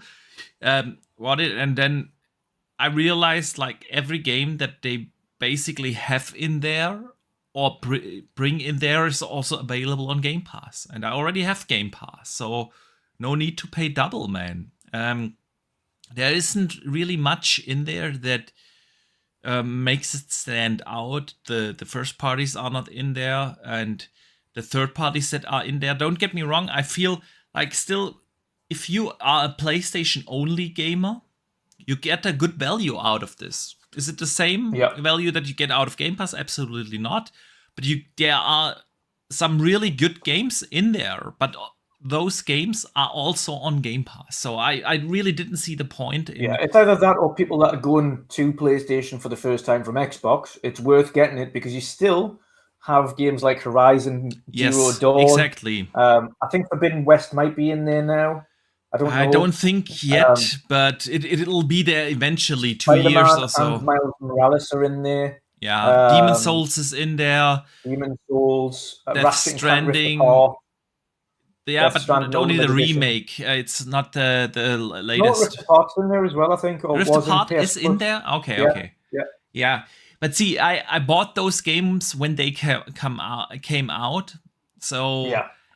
But yeah, for those unlike us, which again, me and Boxy buy only PlayStation games on PlayStation. So the only time we get on there is to buy these games and play them, like Final Fantasy 16 or like a new Last of Us, not the remake.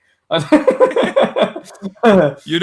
fact: there are now more Last of Us remasters and remakes out there than actual Last of Us games. Yeah, I can imagine that. Yeah. Yeah. But yeah, so for us, of course, it makes little sense. For me, I've got a couple of games on there that I've got on other things. So I got Death Stranding on PC, but the Ultimate Edition's on PlayStation, so I'll play it on there as well. It's a lot easier sometimes playing it on the console than it is on PC. Or at least it's a lot more. At least I get trophies on the console, which is ultimately what you want to. Yeah. What I want to get out of some of these things sometimes. Yeah. Miles Morales I didn't buy, but Miles Morales is there. Rift Apart I got on PC, but it's on PS Plus, so at least I get to play it there as well. So there's a few Medieval, for instance, like the indie game that the kind of indie remake that was on there, so I got to play that. So there's a few things on there that's cool. Of course, you are forced to have PlayStation Plus to have cloud saves, so Yeah. which is ridiculous. But there are a few cool things, and occasionally they get some great things into the free games every month as well. Still, so you can download them, add them to your library, and then play them again at a later date. Yeah. Or at least have a collection of them. So there's a few things for me that's good and okay. But ultimately, like Boxy said, if you're a PlayStation only gamer and you buy all of the PlayStation games anyway, the exclusives, there's not much really there for you. If you're coming to PlayStation for the first time, I still recommend getting PS Plus Extra because there's a huge catalogue of games that you can catch up on. God of War 2018 and Ghost and all of them things. There's a lot of cool games. So, but ultimately, yeah, I agree with Boxy. For people like us, who buy everything anyway, or the vast majority of PlayStation games that they're really interested in, there's not much reason to have PS Plus. Yeah, that's true. Yeah, so hence I unsubscribed there. Yeah. Just wasn't using it. Doesn't mean it's not a good service again. But we talked about it. Man, by the way, talking about good or getting something for your money, a lot of Black Friday deals are out there. I actually thought, well, since we don't have that many topics, but we're already 2 hours into the show, so we're not gonna do it. I thought we might quickly browse through the list of the biggest Black Friday sales and talk about some recommendations. But briefly, let me know. Did you get anything? Seen any good deals out there that you could or would recommend? Yeah, Final Fantasy 16 is down at £38 currently. And as it stands, €46 actually. €46 for you, yeah, £38 for the Brits. And I think something like $40 or something for the US. As it stands, having played it, it's absolutely worth its price. It would be worth it full price. Honestly, I'm thoroughly enjoying the game. I actually switched the gameplay, by the way, to some Final Fantasy now here. Yeah. Fanto Sir says Street Fighter 6 is £25 on Amazon currently. Oh, that's a good deal. That's really good. Deal. Pretty new one. The best deals, I would say, at the moment are the cost of the consoles. Both PlayStation and Xbox have had significant reductions. Yeah. As it stands, I think the Series S is something like 195. Yeah. And the Series X is something like 330. I've seen deals here in Germany, Series S for €169. Which is like we are here really in the territory of impulse buy. To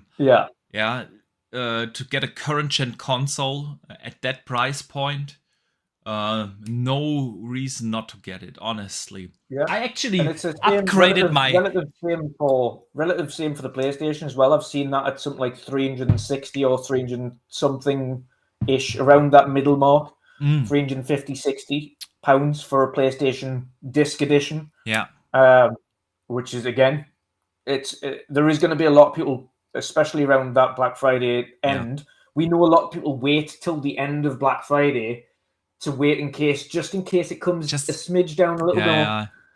So we're going to see a bunch of these consoles sell fortunes. I would be surprised if both Xbox and PlayStation aren't shipping a bunch of units at that price. I agree. Like you say, especially the S, that's impulse buy territory. Like less than 200 going into like almost 150 is insane.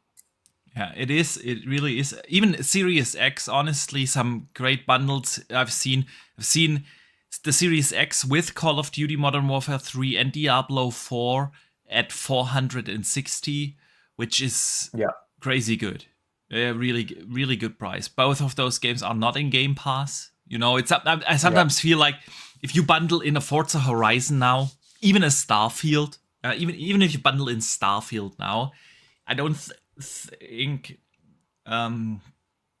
that's like the same because simply of the availability through Game Pass. But seeing deals like that, really good.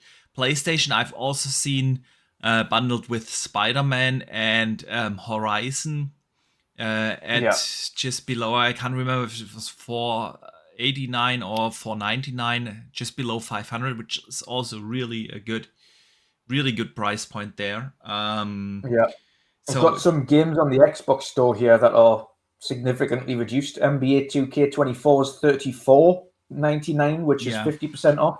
Mortal Kombat 1 is reduced to £45, which is 30% off. Assassin's Creed Mirage is 20% off at £35. Yeah. The Crew Motorfest is 40% off at $41. The new Lords of the Fallen is down at £41, 30% off. That's cool. I mean, Cyberpunk almost all Call of Duty games are in there, and same goes, of course, for Assassin's Creed. I mean, that's in every sale. I've seen Dead Island 2 Deluxe Edition is £38. That's 40% off. Oh, nice. What else? Diablo also reduced by 40%. Definitely worth it. There's Star Wars Jedi Survivor in there with a good reduction. There's some good stuff. I would definitely recommend everyone to take a look and browse through it. Midnight Suns is reduced to £19. It's a 70% off. That's the enhanced edition as well.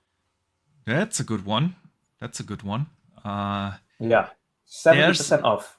There's a game I would like to highlight because everyone needs to play that, and that is Greedfall, which is like insanely cheap right now. You can get that for only $10 right now, and I highly recommend that. Yeah, there's definitely a lot. You know what I got myself outside of games? I got myself a new power bank here for the Asus ROG Ally. You know, that thing. Because the problem with the Ally really is it won't charge if your power bank or your charger that you're using is not supporting 65 watts. Most USB-C chargers don't support that, and there's rarely a power bank. Standard power banks only are at like 30, 35 watts, somewhere in that ballpark, because that's quick charging for phones, you know? Yeah. And so I upgraded here a good Anchor power bank in the Amazon's sale. They're 140 watts that thing can support. Now I can truly play mobile with my Ally, because the good hour of battery life you get on the Ally is really, I always say it's like a portable console, but it's not really like mobile gaming, you know, to just take the console out and play somewhere. You always have to bring a good power bank, but with this one now, I'm good, man. I'm excited. A couple of other game ones, by the way. Callisto Protocol is less than $20, and that's 65% off. Speaking of Tiny Tina's Wonderland, Tiny Tina's Wonderlands is 75% off, and it's only £15. 15. Nice. So the Mass Effect Legendary Edition also reduced by 80%, man. Yes. Yeah, there's some good Empires stuff. Expansions. Age of Empires 2 expansions is reduced from $34.99 to £17. So, Alan Wake, the original Alan Wake, is out less than £5. Oh, nice. All the Wolfensteins are in there. Yeah, yeah. All the Assassin's Creeds are in there, even including Valhalla. Yeah.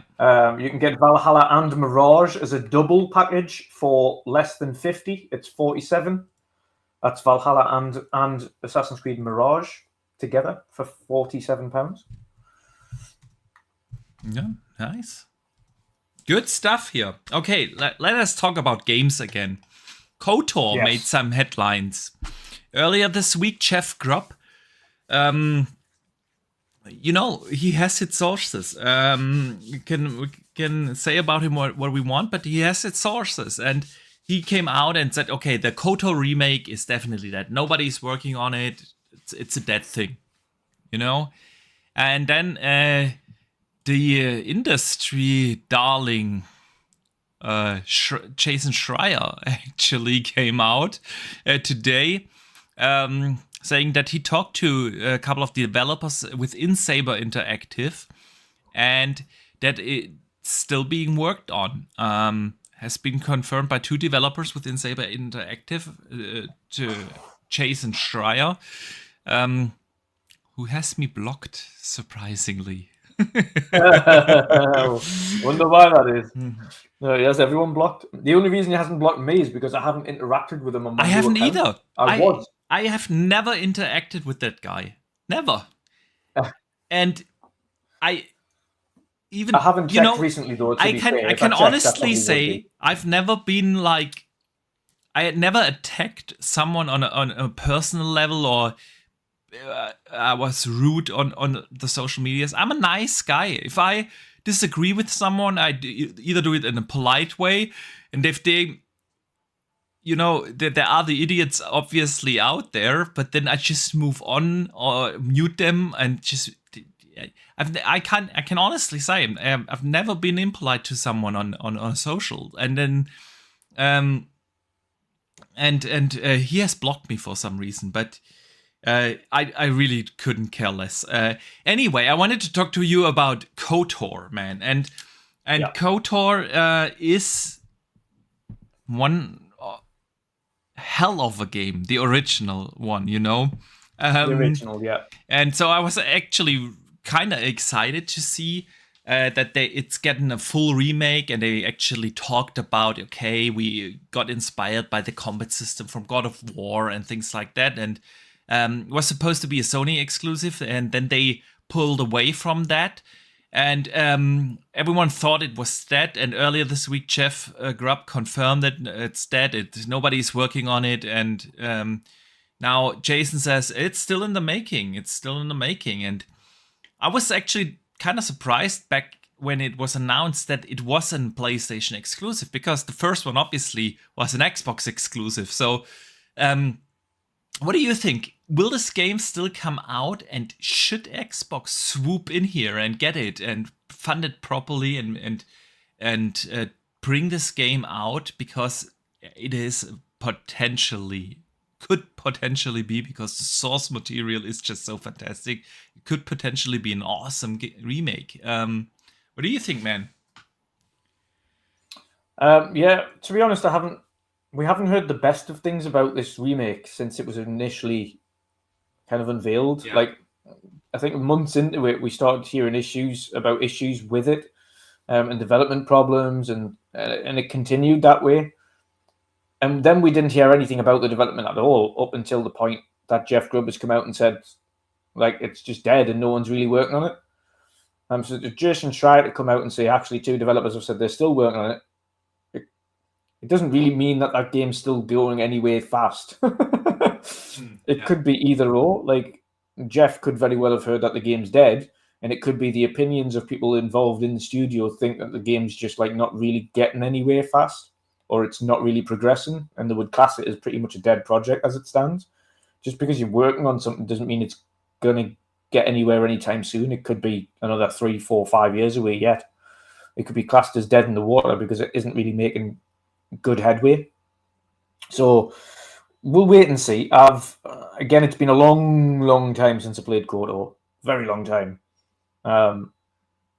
But the initial info we had from its development wasn't great.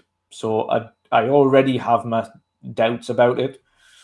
until we see gameplay or until we see the game running and what it is and how it's remade, I think I'll continue to have those doubts. Yeah, I mean, for sure. Everything we've heard, it being in development hell and things like that, and obviously Sony pulling out because they didn't see the potential of it, isn't really promising. That's why I mean, let some other big company like Xbox swoop in and save the day, because again, the source material, the source game, base game, really is something awesome. Yeah. But yeah, in other news, man, we might get Immortals of Aveaum relatively soon in Game Pass and PS Plus. The CEO, Brett Robbins of Ascendant Studios, has said, yes, we are talking to them about getting the game onto both those services. We don't have a date yet, but I'm pretty sure it's gonna happen. So yeah, man, Immortals of Aveaum, it made a few headlines. It was received good. I feel like it just went under in this crazy year of awesome releases. It looks fun. I haven't played it yet. Could come to either PS Plus and Game Pass, because obviously it didn't do well at the box office. We know that. They have come out, Ascendant Studios have come out and said it underperformed. But they are treating the game really well. A lot of support after the game. It was an Unreal 5 game, one of the first bigger ones, running in Unreal Engine 5. And they've supported it really well. They are currently working with AMD together to implement FSR 3. In there, they have treated the game well with bug fixes and performance updates and so on. And apparently it runs really well already now.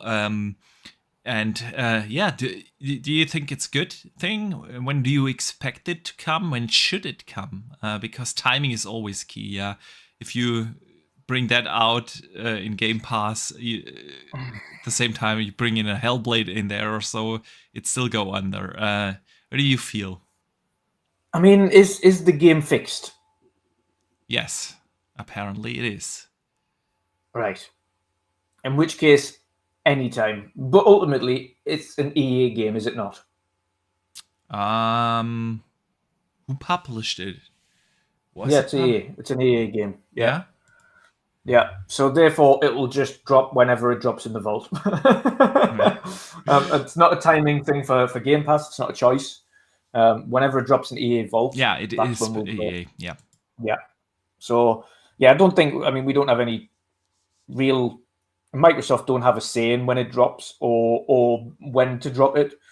For them, to be fair, any time in December is fine, because there is nothing the tail end of the year outside of Avatar. So I would say sooner the better. The sooner the better. I also feel like December or even January could go well for them, could give the game a second breathe. People gonna talk about it on the socials, especially if it drops in both subscription services. I feel like that's a good guess. So let's see. It's definitely a game I'd love to play. I find it kind of weird for them to come out and put that statement out, because obviously now knowing that it will eventually come to Game Pass, I don't know if that's beneficial for sales right in front of the holiday period. So it rather has to be sooner than later, I would expect. Yeah. Let me briefly shout out. I'd definitely play it on Game Pass, but there was, especially the way it came out, there was absolutely no way I was buying that game. Yeah, it just came out at the wrong time. I feel like this is a problem a lot of games had this year. Yeah, but then the quality issue of the game with Unreal Engine 5, it was like sub 1080p in some circumstances, and the performance was terrible.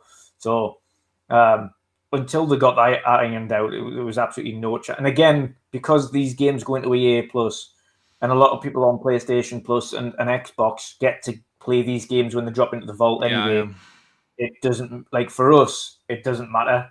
Like, the price, we can just go up, we'll just wait. It's terrible now, so I'll wait for it to drop in EA Plus or EA Vault. Agree. Yeah, it just came out at the wrong time. I don't know if this game was particularly in a worse state than most of the games that launched this year, because which game came out bug free?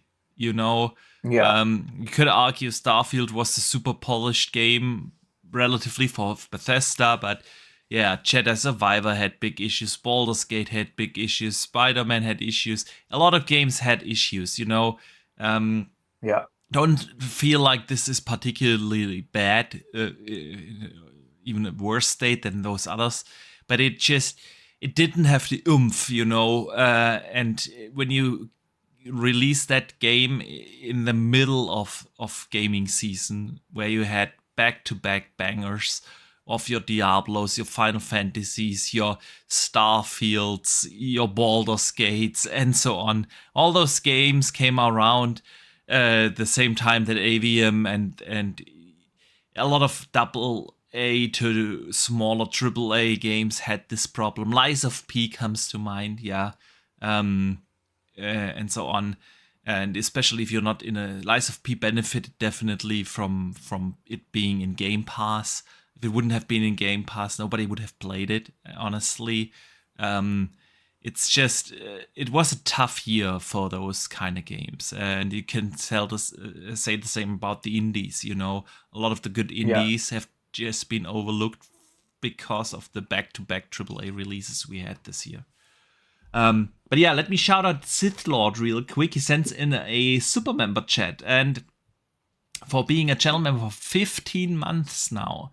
Awesome, man. Thank you so much for the continued support. And he says, Darth Phil should come in and offer unlimited power. Yeah, I think it was still referring to our KOTOR discussion. Absolutely, man. That's what I should do. Because I love me some KOTOR. It's the one mobile game I have played. It's like I never play on my phone. Nothing, really. But KOTOR is the one game that I have played on my phone. I love it. So yeah, Dutch. Let us move on. We have yet to cover the community question. We have a couple of good ones there, but one quick thing. GTA 6. We know the trailer is coming soon. There has been the rumor that it's going to be December 3rd, so right before the Game Awards. I don't know how you feel about that. I don't think that's going to happen because GTA. It's going to be after the Game Awards. They want to stay. You want to keep the headlines. They're going to be the headlines anyway. That's true. That's very true. But I do feel like, and I think they also wouldn't do Jeff a service in putting it after the Game Awards and having people think that it could appear there. I think they've probably seen that and thinking, no. There's no chance we're going to let him get some form of uplift from our potential release at the Game Awards. Like, we want to make it about us. So when we release this trailer, it will be at our time, not their time. And I think they'll do it beforehand so that he doesn't get that additional boost of people thinking that they'll see GTA at the Game Awards. I think they'll just do it so that they get ahead of the news. And that's an interesting train of thought. I haven't thought about it this way. I thought more about, when is it going to stay the longest in the headlines? And that's definitely after the Game Awards, because with the Game Awards, there will come a lot of, articles. This game has been announced. This has gotten a trailer, and this and that, and these are, and you just have like a lot of different headlines coming out of the Game Awards, obviously. So I don't know. I don't know. I know GTA stands on its own. Yeah, they don't need the Game Awards, and they will be the thing that everyone talks about whenever they drop the trailer. But they will definitely stay longer in the news if they drop it after. So that was my train of thought. So we shall see if December 3rd turns out to be true. But yeah, I want to see it, man. I'm obviously looking forward to it. GTA is great. I'm intrigued to see where their technology has improved since. Yeah. Because we have to think GTA 5 came out. And at that time, GTA 5 looked and performed brilliantly. And then Red Dead 2 came out, and it is still one of the best looking games, despite the fact that it's still like restricted that we've had, like full stop. Some of the technology in that game was insane. The lighting, especially, was just nuts, and the level of detail, the world building, and everything. So it'll be insane to see how they've moved on from that and implemented what they learned in Red Dead 2 into GTA 6 and how they've improved beyond that. Because if we get the same level of detail, fidelity, lighting, etc. that we had in Red Dead 2 in GTA 6, then it could be another benchmark game for the generation. I agree. I mean, Rockstar games always looked fantastic. And if you think GTA 5 was still a 360 PS3 era game. It still looks good. Obviously you can tell it looks dated now, but it still looks good. And like you said, Red Dead is still phenomenal. And the interesting thing is, these Rockstar games are always console first games. All the PC ports came out a year or so later. These are usually games that focus on the console first, and so it will be really interesting to see where they can push that game now with the current gen hardware, because I don't think it's going to be a cross-gen game. I don't think it will come out on Xbox One X, One and PS4. It will be a current gen only game. It will be a cross-gen game eventually, because it will also come out on the PS6. It'll come out on everything for the next 10 years. But right now, I do believe it's going to be this gen only, and I do believe they are going to push the limits there. Absolutely. So yeah, definitely something I'm looking forward to see. But yeah, Dutch, let us come to the community questions that our community always writes in.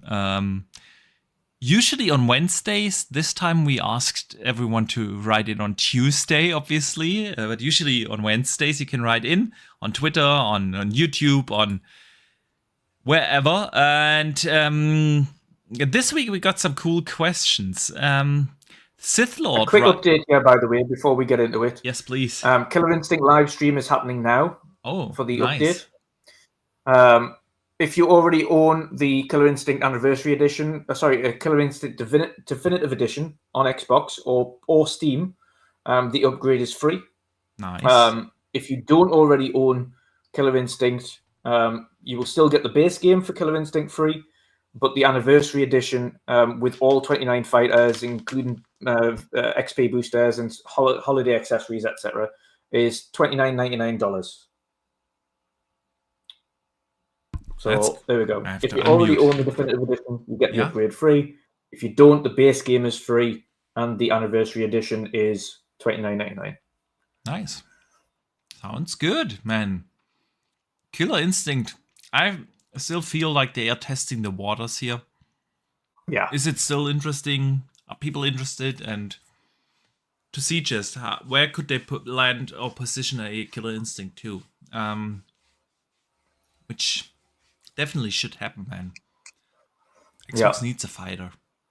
But yeah, let's talk about the community questions. Sith Lord writes in and asks, I know you don't celebrate Thanksgiving, but what are some things you are thankful for? For me, it's my family and this community, being very supportive and always here to pick me up when I am down. So, yeah, we don't celebrate Thanksgiving here. For us, it's just a regular workday tomorrow. But yeah, it's a great question to think about. What are you thankful for, man? Family, loved ones, and being healthy, despite having difficulties and things like that. Still being healthy, being alive, in all intents and purposes, fitting well. But also, like I say, loved ones and friends. Those are the three things, really. As long as I'm healthy and I've got friends and loved ones, then those are the things I'm thankful for. Everything else is material. Yeah, it's definitely the case. I have a great family. I have two wonderful kids and a beautiful wife and a loving wife, and that's definitely something I'm thankful for. But I also am super thankful for this community here. All those people coming in here each and every Thursday, usually, where we can talk gaming. We talk during the week on the social channels. Gaming is just so much more than just this. Okay, I want to have some entertainment in the evening hours after work. For me, I made such great friends, you and others, and I'm really thankful to be able to be a small part of this amazing community, and yeah, that's definitely something I'm also very thankful for. Yep. Fanto Sir writes in and asks, if you were stranded on a desert island with only one console and one game and a TV, and you could power them obviously, what would they be? Oh, Jesus Christ. You'd want a game that lasts forever and can change and can do other things than just one thing. I think, as random as it sounds, probably something like a Minecraft. Something that allows me to explore, to be creative, to have a story, to have a purpose, to something that is essentially in its current state never ending. One thing you don't want to do is choose a game that is, for me personally, choose a single player game that has an end, that ultimately can be finished. And once its replayability, which could be maybe 2 times over, has ended, there is nothing more. And I think there would be nothing. As much as you might love that game, being stuck there for eternity playing a single game that has an end, you would ultimately end up hating that game. I think a game that can be ever expansive and can be completely built upon forever. I think I'd probably end up picking a Minecraft. It makes a lot of sense, weird. Of course. See, I've never gotten into Minecraft. Yeah. So I still think that probably the best game ever made is The Witcher 3. But like you said, if I have to play that, I do play it a lot. I finished the entire game now 5 times, including all the DLCs and so on. But you make a lot of sense about this, that can go on for long. So I would just take Age 4. I can play that forever. Yeah, I think what I would want, if Age 4, to be able to play that forever without truly getting bored. And I think Age, personally, in its advancements, and especially where you would expect it to be, I personally think even the giant maps aren't big enough. I think you could. The giant maps suck anyway. Yeah, that's what I'm saying. But I think if you're playing like a forever thing, and for instance, as creating an actual empire, what I would like Age to do, again, could be Age 5 going forwards, is really take advantage of these big systems that we get these days, and have these massive maps, have the ability to have armies of thousands or civilizations of thousands, and manage these units as a real war. As opposed to, as you know, it's kind of fixed at, is it 200 or 500? Is it 500 as max? Or is it less? For civilization population, 200. But that Yeah. but the thing is, you can play it that way. You can have massive maps. You can set the limit to whatever you want. You can do that.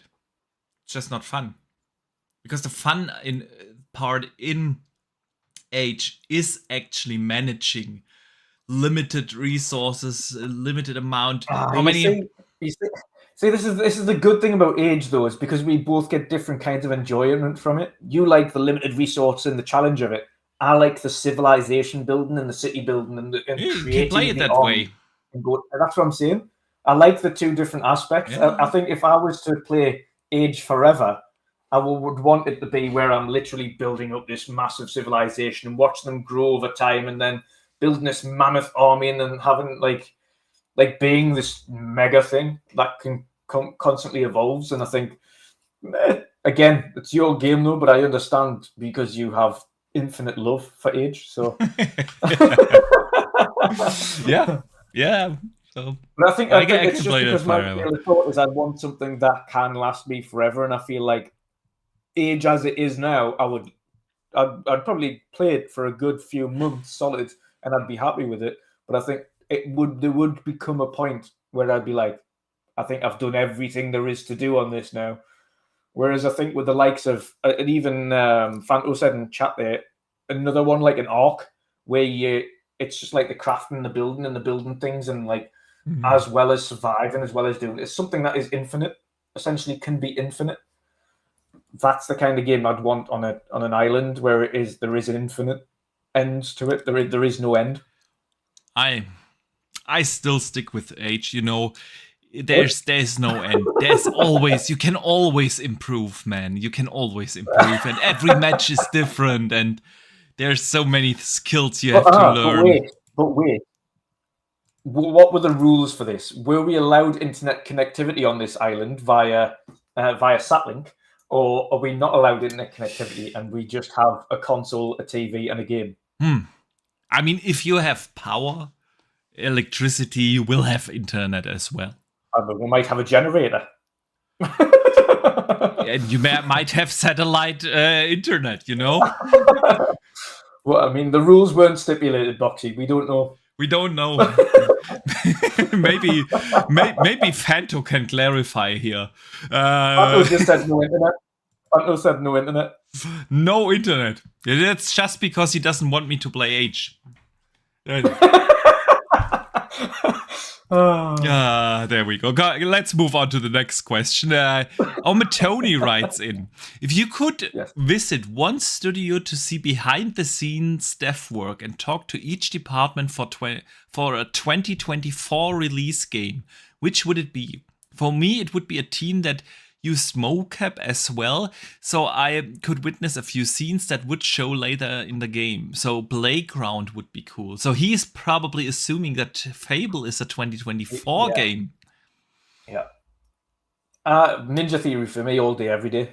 They've got one of the fanciest studios there, and they have an on-site pub. Oh yeah. So absolutely Ninja Theory. And then getting hammered with all the devs. Yeah. Yeah. Yes, absolutely. Ninja Theory makes a lot of sense. I mean, Avowed is coming out in 2024, so seeing the insights of Obsidian would be an awesome studio to visit. Not only see one game, but you'd also see the other games. Exactly, yeah. You would see the Outer Worlds 2. Mara, and you would get to see Outer Worlds 2 and Avowed and and I would just bring, German beer with me to Obsidian. And then we can just compare notes. I'll be like, this is so cool, what's happening with Project Mara and Hellblade, and you'll be like, this is so cool, what's happening with Avowed, and there you go. So, there we go. Easy. Double teamed. Last question of the day. Andrew Source writes in and says that Series X is discounted 150 Australian dollars right now. Are we set for a permanent discounting of the aging platforms? This is a good one. A good question. I would say Possibly. I could see them going back up in price, but I can see them also coming back up in price to an amount that's less than what the original retail value was. I can see maybe the Series S going to like 210. Maybe the Series X sitting, I don't know even where it was sitting afterwards. Was it like 430, 440 or something? Maybe that reduces to 4. I don't know. Yeah, it's an interesting one. Because usually, obviously, 3 years into the generation, we see price drops, permanent price drops. On all consoles. It's been very different with this gen. All prices actually have increased, by now. And I think it will be different for Sony and for Microsoft this gen. Because Sony just released the, PS5 Slim, and they had another price increase with that. There's really no reason why they should drop the price. Then in holiday next year, they will have most likely the PS5 Pro. Depending on where they are going to position that, it could lead to a price drop for the PS5 Slim, then, which is by then the standard model of the PS5. So I could the Wish edition. Yeah, exactly. So I could see a permanent price drop there. With Xbox, it's going to be interesting. I don't think we will see one over the next year, but once a PS5 Pro is out, it's kind of hard to maintain the price point, depending, of course, on where the PS5 Pro is going to position price-wise. If there's a big enough gap, if they go for the 700, 800 price range with the PS5 Pro, which the way Sony has behaved, I don't see that too unrealistic, to be honest, that they go for 700 for PS5 Pro. Who knows? So if there's a big enough gap, it just wouldn't have that big of an impact on Xbox. But if they are priced in a similar region, Xbox Series X definitely will go down. Yeah. The Series S, actually, I've just seen a post there from K-Med, and he got a Xbox Series S and 3-month Game Pass for $150. That's insane, man. That's insanely good. But his post was funny. His post said, I got a Series S for my daughter for Christmas because I wanted to know that I love her, but not that much.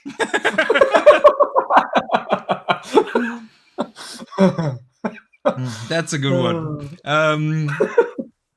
Yeah, so then Xbox will also have their slim version coming out next holiday. We learned about that in the big Xbox leak this year.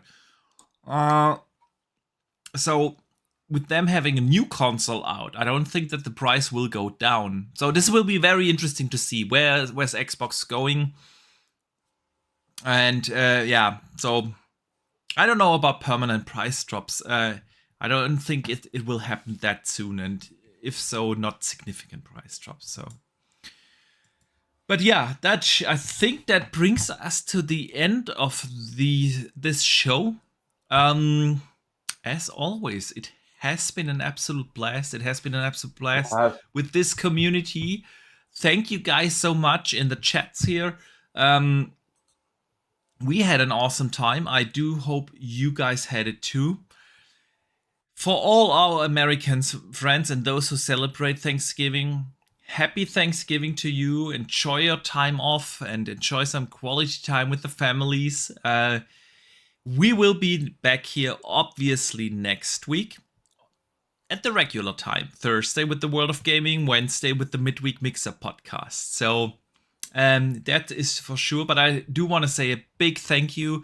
Of course, not just to the people that are here, but actively supported through super chats and channel memberships.